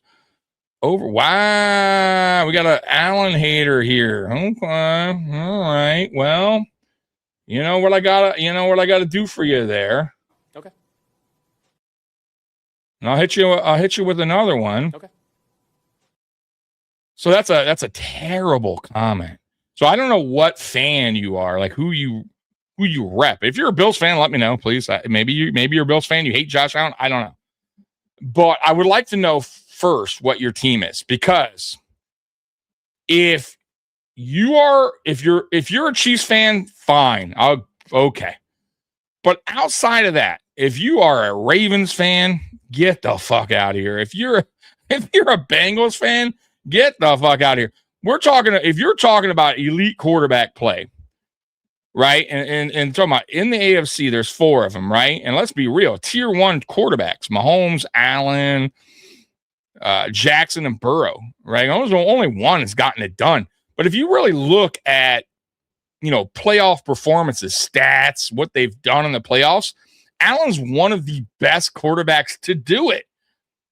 Did he have a bad performance against Denver? Sure, he had some turnovers, no doubt. But if you're going to go overall what he's done as a quarterback, the dude is one of the best. And I'll say this to the day I die. The NFL is the ultimate team sport, bud. You got to have everybody do their job. It's not about one guy. Everybody has to play their role. He can't play receiver. He can't play defense. He can't play coach. So I don't buy into that. And if somebody says the same thing about Jackson or Burrow, I'm going to say the same thing. It's a team sport, including your coaches. Everybody has to do their job in order to get to a Super Bowl and win a Super Bowl. Period. All right? Come on, man. Stop with that. That's nonsense talk. But whatever, man. Hey, believe what you want to believe, bro. I mean, I don't know what to tell you. And if you're a Bills fan, then, boy, I don't know, man. Maybe you need to go look at the film again, man. Or go back in history and watch the Bills play and watch what Josh Allen has done in the playoffs to even give his team a chance, an opportunity to win these games. Talk about a quarterback that carries his team on his back. I don't know if anybody does it better than Josh Allen. So, maybe Mahomes. I'll give Mahomes his dues. I don't think Mahomes has had an excellent surrounding cast. I mean, Kelsey's obviously a future Hall of Famer, but the thing that's great, or what's going great for Kansas City and with that, is they have an excellent coaching staff. They have a Hall of Fame type coaching staff with Reed and Spags. I mean, these guys are excellent. We never had these kind of excellent coaches. I mean, come on, if you want to talk coach for coach, Andy Reid shits all over Sean McDermott, right? And there was no fight there between them two. With first round knockout. Come on, Andy Reid owned Sean McDermott. I'm excited about this season 2. I think we're going to be far better than most of the talking head in the media. Yeah, I'm with you. I just keep telling myself, we go back and lose another game like that, I don't know how I just couldn't talk myself down. Didn't I say McJoke was gone before for a few years? Look, I get it. I was doing videos about how the Bills should fire Sean McDermott. However, I just didn't think our owner had the fucking balls to do it. I just didn't think he did, and shout out to Pagula for finally having the balls to do it. But let's be real. Sean McDermott should have been fired years ago, right? So you may have been talking about for quite some time, but it took 9 seasons to finally figure it out that he's just not a Super Bowl caliber coach. He's a good regular season coach who fails miserably in the playoffs when it counts. Like, he just tightens up, and it's just not, for whatever reason, and he's not alone. There's plenty of coaches in football and basketball, baseball, that they can't get it together in the playoffs. For whatever reason, they tighten up, they tense up, I don't know. I have no idea why that is, man. At least we did something that shows we're We're not just happy making it to the playoffs. We're not playing for second place. We're trying to win the Lombardi. Exactly. Bro, that's all it's about, right? At this point, we all know we're a playoff team. That's not like, and that's not being cocky. Like I try to tell people all the time, it's not, look, I'm not a cocky Bills fan. Like we haven't done anything. We haven't won a Super Bowl, but I guess I'm cocky enough to tell you that this team year in, year out is going to make the playoffs. Like we have a good roster. It's proven that. We've made the playoffs since 2019. We haven't missed the playoffs since 2019. 7 straight years. You know what I mean? Like we won 5 straight AFC East titles for a reason. We're a good team. And I don't see that nothing's really changed that fact. So going into this season, even if we had McDermott still, we're a playoff team. You know, and once again, that's not being cocky. Even for as bad as we played last year, right? Losing to teams we shouldn't have lost to. Miami, Atlanta. We still made the playoffs, no problem, right? And we played poorly. Right? That wasn't our best season. And we still made it to the playoffs, no problem. So, yeah, dude, we are a playoff team every season. Like that I know of. Are we a Super Bowl caliber team? That was always the question. I believe we are. Like we got rid of the problem. He's out the door. And that's why I'm confident about this team. I really am. I think that was the reason why this team was being held back from a Super Bowl appearance was because of Sean McDermott. And look, people can fight me on that all they want. That's fine. Some people agree, some people disagree, but yeah, to each his own. He played with a broken foot in the playoffs. I'm sure that might have had something to do with the turnovers. Yeah, I mean, look, I'm not going to use excuses for injuries for, as an excuse. Look, he had a bad game. He had a bad moment.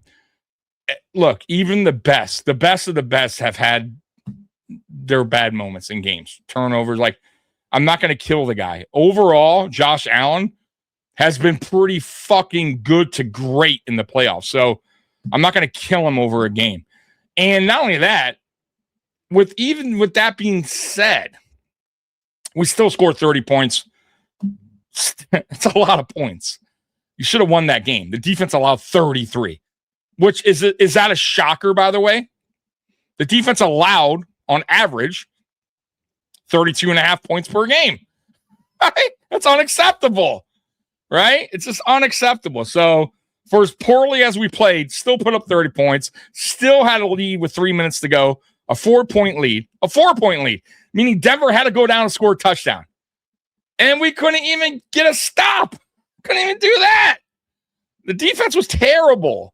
I never, ever trusted that defense for the longest time. Like, they were good from, I would say, 2017, 2018, 2019, and I would say 2020 is where they started to show cracks.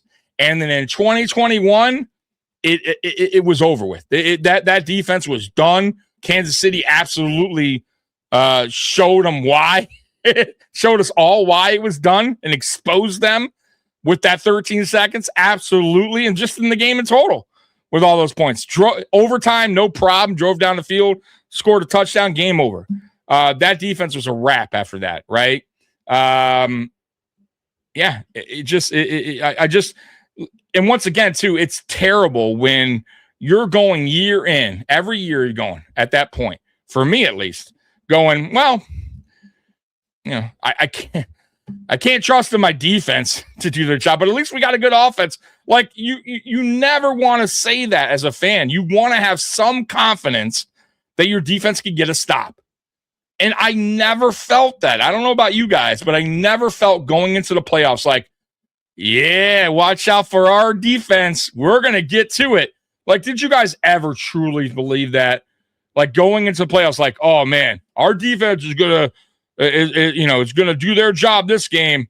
Like never. I've never. But did you go into a game going, yeah, Josh Allen's going to do his thing. The offense is going to put some points. Of course you did. Of course you did, because you were confident. You knew what the offense was capable of doing. The defense, yeah, you knew what they were capable of doing, giving up points. Right? Like, it's as simple as that. Like, I try to defend this team a lot, like Josh Allen, the offense, and why I dislike McDermott and disliked his defense so much is, guys, we should have went to a Super Bowl in that 9-year run. At least one. You can't say we shouldn't have.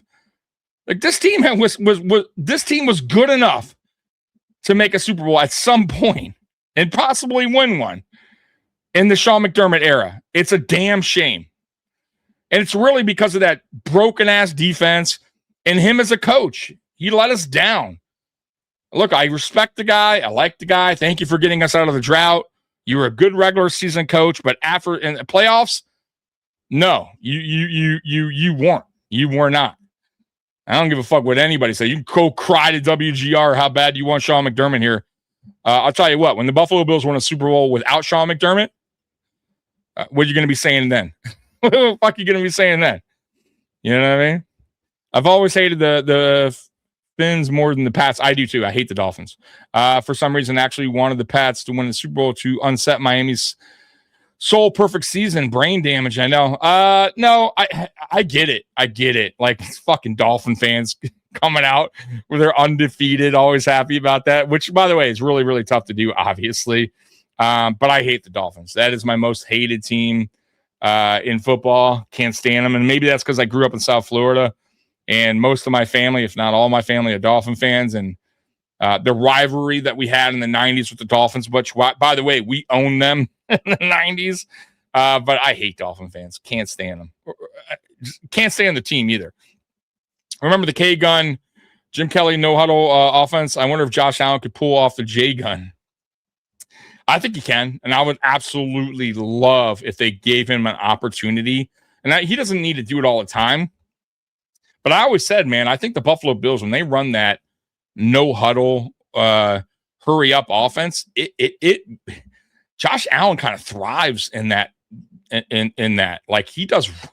Like, I feel like that's when we see the best of Josh is in that hurry-up, no-huddle.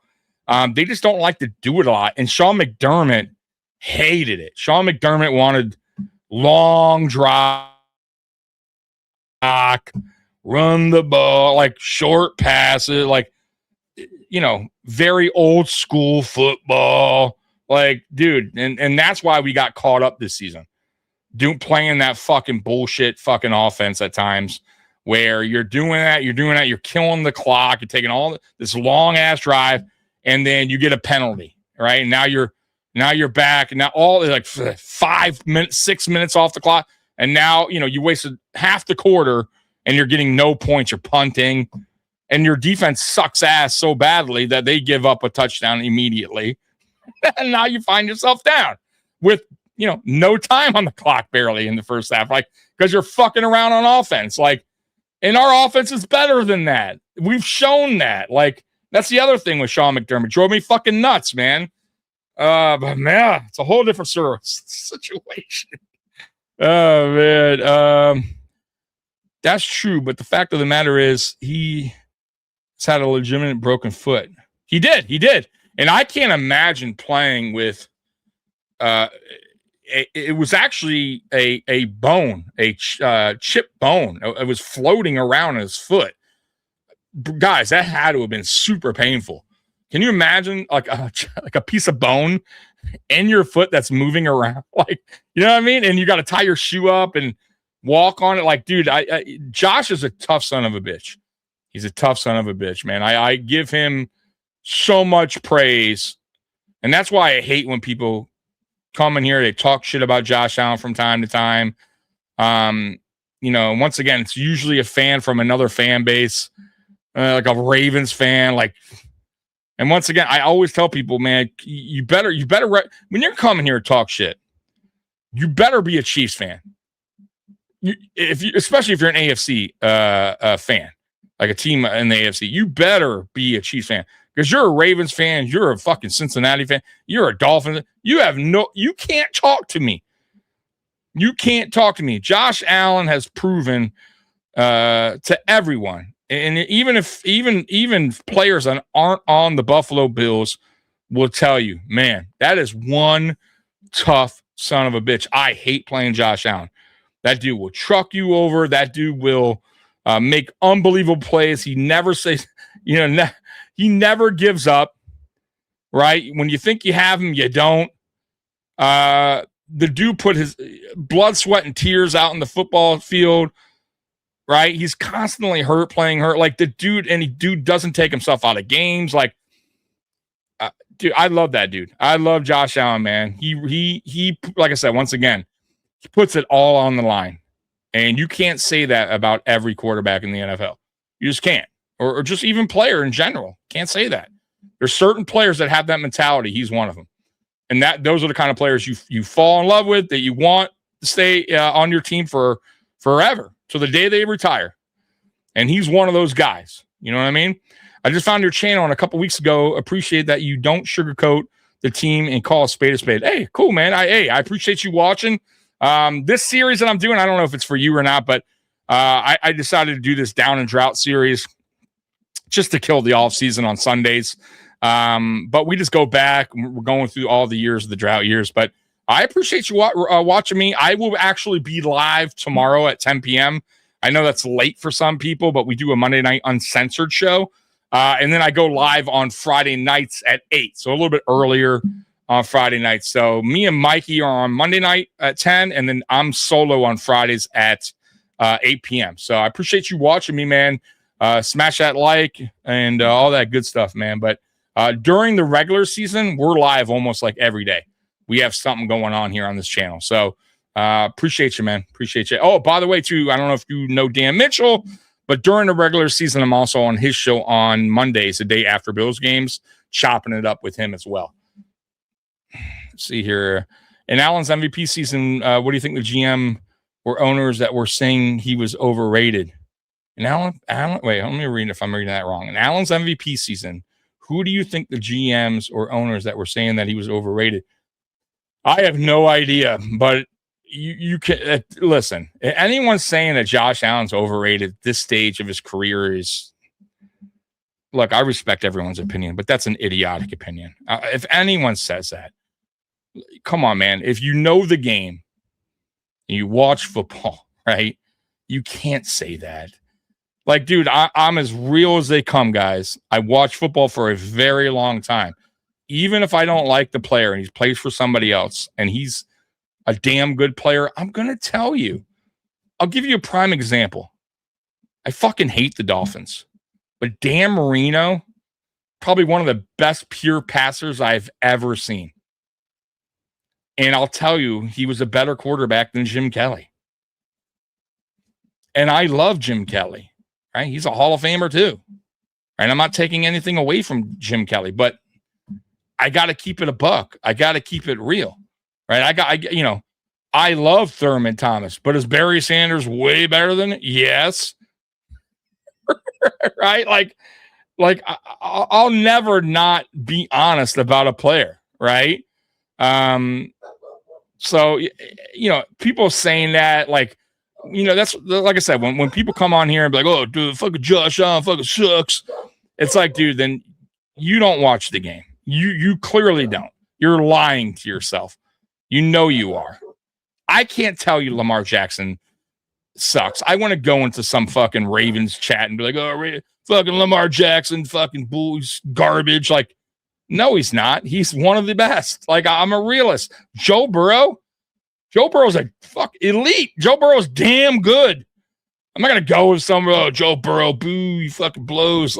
I mean, like, it's not real. It's not real talk. So anyone that still has that, or still saying that today, get the fuck out of here. Then you're not a football fan. You're just a fucking hater, right? You're just a stone cold hater. That's all you are, dude.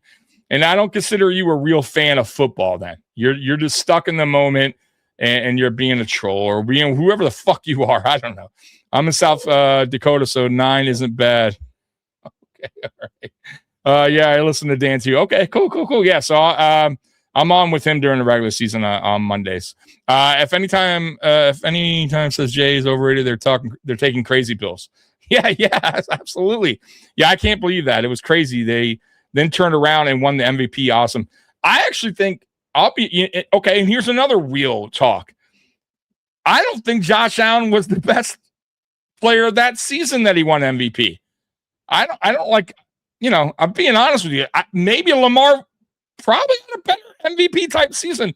However, Josh Allen probably should have won the MVP back in 2020.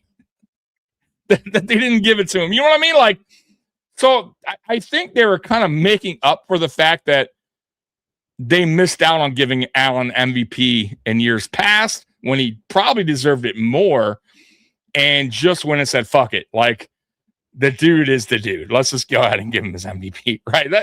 That's just me being real. And I'm not saying Josh Allen didn't deserve it or anything like that. I'm just saying, like, I felt like he deserved it more in years past, if that makes any sense. All right, let's get back to this so we can end this series. It's almost over, guys. Probably we got 10 minutes to go, and then some big plays down the stretch too. And I remember thinking, you know what? They need to give this guy some more opportunities. It was a first down play, but Trent Edwards hit Josh Reed for 30 yards, and that got him into field goal range with.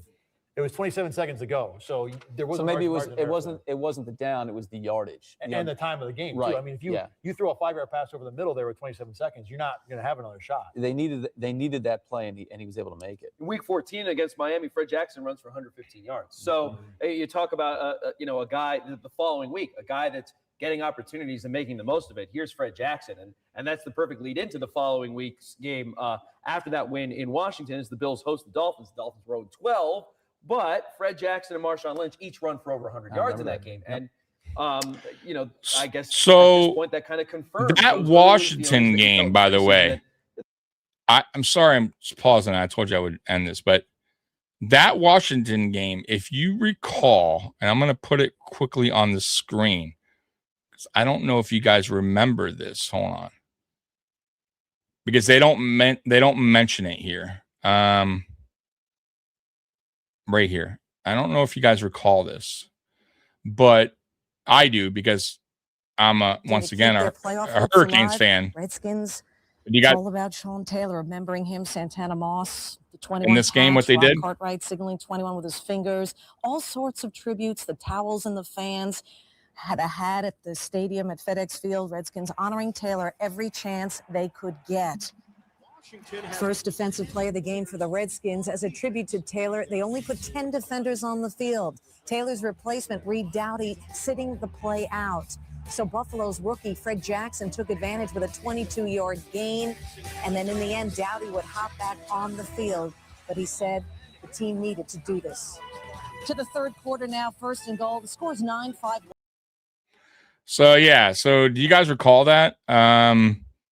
They played with only 10 guys on the field, like just for one play as a basically a tribute to Sean Taylor.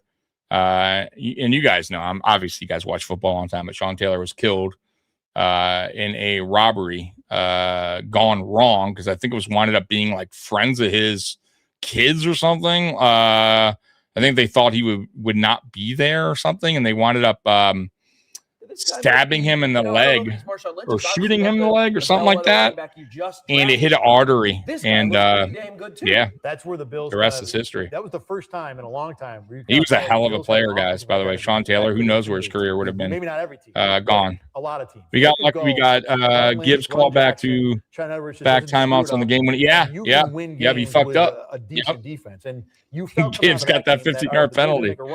This is how they're going to do it. And there was some optimism that they could pull that off. I would agree with that. Absolutely. So the Bills win this game against the Dolphins to go 7-6. They've won 6 games out of their last 8. Right. And, 7-6 is not a great record, but you're alive for the playoffs. You're in the mix. You're in the hunt on the graphic, going into the month of December. Then they go to Cleveland, where it was a blizzard. And just like in that Patriots game, but on the total opposite spectrum, everything still goes wrong. That my favorite game that I did not go to. 8-0. All the Bills games, yes. I'm sure I watched the game, but I can't remember. He was a great player. He was a total disaster. He was unbelievable. I mean, it was windy. It was snowy. Yep. You could barely function. People who were there, there's probably about 100,000 people now that claim they're at that game. And, Phil Dawson in that game hits like a 50-yard field goal. That's right. That at the time, Phil Dawson, better than the Vinatieri kick in the snow game for the playoffs. It was an unbelievable kick. But Buffalo could do nothing. Cleveland went in front, and looking back on that game, even while you're watching the second half, you kind of felt like whoever got the first points, any points, 2-0, was going to win the game. First 8-0 game in the NFL since 1929. 8-0 game. The Bills on offense, 7 punts, 2 turnovers on downs. Mormon has a fumble recovered in the end zone, or fallen on in the end zone for a safety. Browns win 8-0. The Bills officially eliminated from the playoffs. 8-0, also their first shutout loss since the 31-0 loss in Week 17 to end 2003. So, all right, that's another year. This is now 8 consecutive seasons without the playoffs. And I guess terrible. The immediate aftermath of knowing that, all right, there's still 2 games left. And once again, the Bills are not going to the postseason. It was frustrating. The drought continues, my friends. You didn't know anything about the drought continues. Pieces. You're relying on rookies. You started 1-4. Oh, the man. Bills still had something to play for in mid-December. It kind of felt like a win. I mean, really, coming out of that game, you had the Fred Jackson is revealed. Trent Edwards. Got about 5 minutes left on this video, guys, and then we'll end it up. You got literally smothered by a blizzard to knock you out of the playoffs. There was some optimism coming out of that season, relatively, for the Bills. Yeah, I think at that point, my thought was optimism. Winter Classic. That was the thing, Bills fans. I will say there's a gotta be optimistic, and that has always stayed with me. They ended up playing the Giants the following week. Yes, and I was going to get to that. Okay, so you were. I mean, that was a real sort of turning point for both franchises. Sure was. Yeah. And that was a strange day. It's weather-wise, it started out well and got progressively worse, and obviously the game played out in the exact same fashion. Yeah, December 23rd, Week 16, the Bills host the Giants. Kevin Everett in attendance, and considering all of the so he was that year. Okay, I think it's when he walked out on the field, right, guys? Well, I don't know that he was on the field, but in the building. Thought he did. I could swear he walked out in the field. I mean, I know he did one year. The biggest surprise to end all surprises, right? Right. And they played the message up on the video board, and the place just went bonkers. That was your Christmas present for Bills fans that year. Kind of like what they did for DeMar. Remember? Paralyzed on the field. DeMar came back and they put him on the. I don't think they put him on the screen, but he was up in the. It was something to talk about. In the box. Remember one of the boxes. The fact the Bills weren't going to the playoffs, things on the field hadn't gone the way you wanted. It was a great way to go into the holiday season and feel good about the team. Maybe not necessarily the game, though. No. And again, the footnote is that game was crucial for the Giants. It sure was. They had to have that game. Yeah. And they were down 14-0. Mm-hmm. They were down 21-17 going into the fourth. They wound up beating the fucking Patriots in the Super Bowl. Remember, the Giants didn't have a great season that year. This game, and probably interesting. So we beat the Giants. They did, and they ended up losing to the Patriots the following week. The Giants probably don't make the playoffs, and they probably they don't make the playoffs. Who knows if the Patriots? Correct. The Patriots might go undefeated and win a Super Bowl because the Giants just seem to have their number. The Giants have to That's look at wild. as we have to win this game because we're not winning the other game because it's the 15-0 team. 21-17 going into the fourth. Edwards throws a pick six. Ahmad Bradshaw has an 88-yard touchdown. That's right. Then Edwards throws another pick six. Sorry, ass Trent Edwards. 38-21. And it's not obviously the moment or anything like that, but you talk about moments of the drought where, like, everything falls apart for the Bills so quickly. And just those 3 plays. Pick six, 88-yard touchdown, another pick six. Like two pick sixes by Trent Edwards. Thanks, Trent. There's our guy that we're believing in so much, Trent Edwards. Embarrassment for this team as they drop to 7-8, and again, bring on. Look at all those losses. They literally at least we beat the Dolphins. And started prepping for the Winter Classic. Week 17, the Bills in Philadelphia, a totally forgotten game. Eagles win 17-9. So the Bills end the season of 2007, 7-9. Their offense ranked 30th in the NFL. Their defense ranked 31st based on yardage. Edwards 5-4 as a starter. Lossman 2-5-0 as a starter. Yeah. Combined, they don't even get to 3,000 yards. Marshawn Lynch looks pretty good. Over 1,100 yards for the season. Yeah, for a rookie. Not bad. 850 yards receiving. But not a very good season on either sides of the ball. No, and the defense was okay, but the offense stunk. In my other down and out appearance, or down and drought appearance, I talked about Lee Evans. And to me, this season is sort of a microcosm of his career in Buffalo. He had decent numbers on a terrible team. If he had been on just a bit of a better team, he could have had, this could have been the prime. He was a good player with exceptional numbers. and instead you get 55 catches, 849 yards, 15.4 a pop, and 5 touchdowns. And what are you going to do? You see what I mean? Like, that's why I always tell you guys. But he could have been so much more. And we talked about the Patriots. And I'll let this finish, and I'll tell you what I was going to say. Combined from their quarterbacks through 11 touchdowns for the whole season.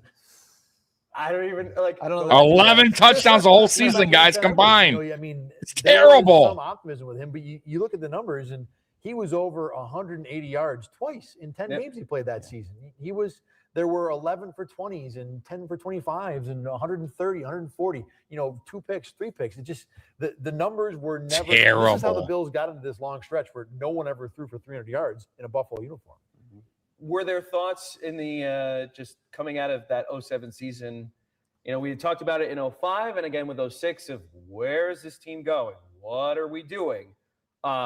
What was that thought like at the end of 07 after another season without the playoffs? I think you felt good about the running game. You felt like that they could run the ball with Lynch. That's the only thing we felt good about. Right, guys? In the off season, in the drought season. It wasn't different. At least we can run the ball. We got good running backs. Bases, though. And that's the difference. We can count on our running backs. He's a rookie. He's a third rounder. Yeah, you don't expect the third rounder to come in and blow anyone away. He did not come close to that. But okay, this is a guy that, if you get a third-round quarterback that can be functional in an offense, and he was certainly that, you feel like, okay, we can go into next year and see if maybe he gets better. No, you can't. He was terrible. Wow. Yeah. So that was quite a season in 2007. So moving forward, just this team once again has more question marks with their front office because the era of the Golden Boys. Like the Golden Boys, they call it. It's over. At the end of the season, that Marv Levy planning to step down as general manager. See you, Marv. So what will happen going into 2008? Marv said, I've had enough. Of Down and Drought. All right, so that's it for the Down and Drought episode number 8, 2007. Terrible teams. I think Trent Edwards' jersey number was 5. I believe it was, yes. Bill Walsh advised Marv Levy. Yes, he did. He absolutely did. A fucking Bill Walsh. Never listen to Bill Walsh again. But what I was going to say about, when they bring up Lee Evans, is the same thing when I bring up Eric Moulds. And it's really, it is true. And look, man, this is why I talk about DJ Moore being better than what people think he is, right? And why I'm very confident in the type of player that DJ Moore is and what he can provide for this offense, right? What he can do, to help this team. DJ Moore has played with 10 different starting quarterbacks. That is fucking wild. That is insane. If you guys know the sport like I do, guys, these receivers, they build a chemistry with quarterbacks, right? It's sometimes it happens right away. Sometimes it takes a year or sometimes it takes a couple seasons, right? Or it takes a half a season, whatever. For them to actually start, getting on the same page. Every quarterback throws different. Are you left-handed? Are you right-handed? He throws a better deep ball. He throws a better spiral. A little bit of a walk. Every quarterback has a different style of play. And to play with, to have 10 different starting quarterbacks and still put up the numbers that DJ Moore has done, go look. It's not just me, telling you this. These are facts. Go look it up. Go look how many different quarterbacks he's played with. Go look at his stats and what he did since his rookie season. It's impressive. Also, he's had, I believe, 7 different head coaches in the NFL. I think 5 different OCs or 6 different OCs on top of that, or maybe more. I don't remember. So imagine, right? You're changing quarterbacks pretty much every season. You're changing your coach every other season, it seemed like, right, for him. OCs are different, which meaning different scheme. And you can't tell me that doesn't mess up a receiver, right? Especially a receiver, right? Trying to understand now, okay, now I got to understand this new scheme. Now I got to understand how my quarterback, where my quarterback likes me to be, all that stuff, what kind of ball he throws, and you still if you're still putting up those kind of numbers, that tells me everything I need to know. You're a damn fucking good player. You're damn good. And that's why I think Eric Moulds is the best receiver in Bills history. Because, Andre Reed may have the numbers slightly better than him. I think he's 13,000, and then Moulds had 5 yards short of 10,000 in his career. But Andre Reed had Jim Kelly his whole career. What did Eric Moulds have? 7 different starting quarterbacks. You see these quarterbacks. They just talked about how miserable they are. Right? The best quarterback Eric Moulds had to work with was Drew Bledsoe for 1 season, where he got the best out of Drew. After that, Drew went, right? Same thing with Lee Evans, right? Now, Lee Evans wasn't as good as Eric Moulds, but you guys get where I'm going with this. Look at Justin Jefferson last year. Justin Jefferson, for me, I think he's the best receiver in the NFL. Now, some can argue Jamar Chase, but even with that being said, fine, 1 or 2 best receiver in the NFL. Justin Jefferson barely cracked 1,000 yards last year, but he did with what? J.J. McCarthy and then another quarterback that came into play. That tells me everything I know. Justin Jefferson's the real deal. He can play with any quarterback. Now, his numbers may decline, just like Eric Moulds, just like Lee Evans, just like DJ Moore, but they're still going to be pretty damn impressive considering everything I just told you, right? And that's why I respect players like that. And that's what makes me different when I come on here and I talk about players and I evaluate players and I give you my opinion about players compared to a lot of other podcasts that just want to throw stats, analytics out there and try to, put that narrative that, oh, this guy's not good. He's not a true one. He's not elite. We should have went out. Okay, why? Like I always say, why? Why did his numbers go down? Why weren't they as impressive? Why? Did you ever consider the fact that he had these quarterbacks to work with and he still put up okay, what don't you like? There's always more to it. All right. There's always more to it when you evaluate coaches and players and GMs. I do that with everybody. I do that with Brandon Beane. And that's why I feel like Brandon Beane shouldn't get the hate that he gets from Bills fans. I really don't think he should. And I tell you guys that why all the time. Same thing with certain players. Now, certain players, I may eventually go, I just don't like that guy. And here's why. And I'll tell you why. Sometimes I'm wrong, but, I do my best to go, okay, I go through the whole steps. I try to at least back up, look at the whole painting, right? Right. I'm just not zooming in to one part of the picture and going, oh, there's the problem. Like, there's always more to it. There's always more layers to it. And a lot of podcasters, they just don't do that. They don't see that part of it. And I try. I try my best to, right? And I've talked to former players, and a lot of them understand that and have agreed with that and have told me that. It's not an easy thing, for these players to just put up those type of numbers with a lot of things going wrong on a consistent basis. And I just feel like sometimes, man, people don't see it. They don't see it that way. They just want to look at numbers, stats, and analytics. And there's more to it. There's more to it. There's always more to it. And I hope you guys, understand where I'm coming from. And if you don't, you don't. Everybody has their opinion. Everybody sees the game different. But for me, the game is also about life, and there's more. Like there's a lot to it, is what I'm trying to tell you, man. It's not always about stats and analytics, and people get way too tied up in that. Great memories, laugh a lot, awesome. DJ Moore is going to have over 1,000 yards, but not just that. He's going to make an important play to help us. It's kind of like the Lee Evans of the past.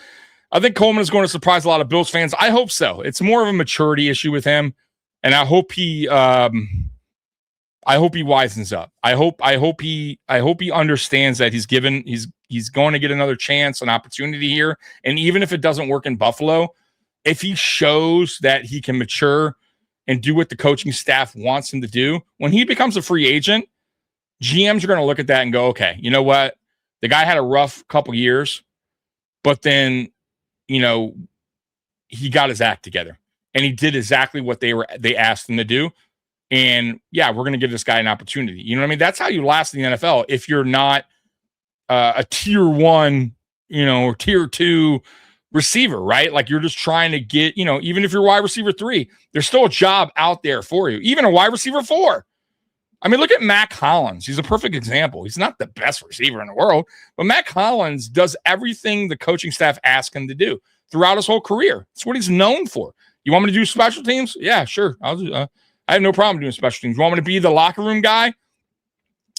Sure. That I'm all for that. Like those are the kind of players that GMs want, right? You don't have to be the best at your position, but if you're a guy that goes out there and puts all the effort, puts 100% effort in to do what the coach's staff ask you to do, you're going to find a job in the NFL. No problem. Trust me. And Keon Coleman has the ability to be a wide receiver in this league for 100% sure. No doubt about it. And as far as, like I said, DJ Moore, listen, DJ Moore is going to be the guy that we've been missing over the last 2 seasons. And that guy is the go-to guy. The guy that when we need a play to be made, it's going to be DJ Moore, right? It's going to help the offense out big time. And fans are also missing that point, right? We didn't have that over the last 2 years, and now we have that. So I'm very excited to have DJ Moore on this team. I think fans that are upset about the trade or not really liking DJ Moore as a player are, once they see him on the field and understand his value, are going to switch their opinion up really quick.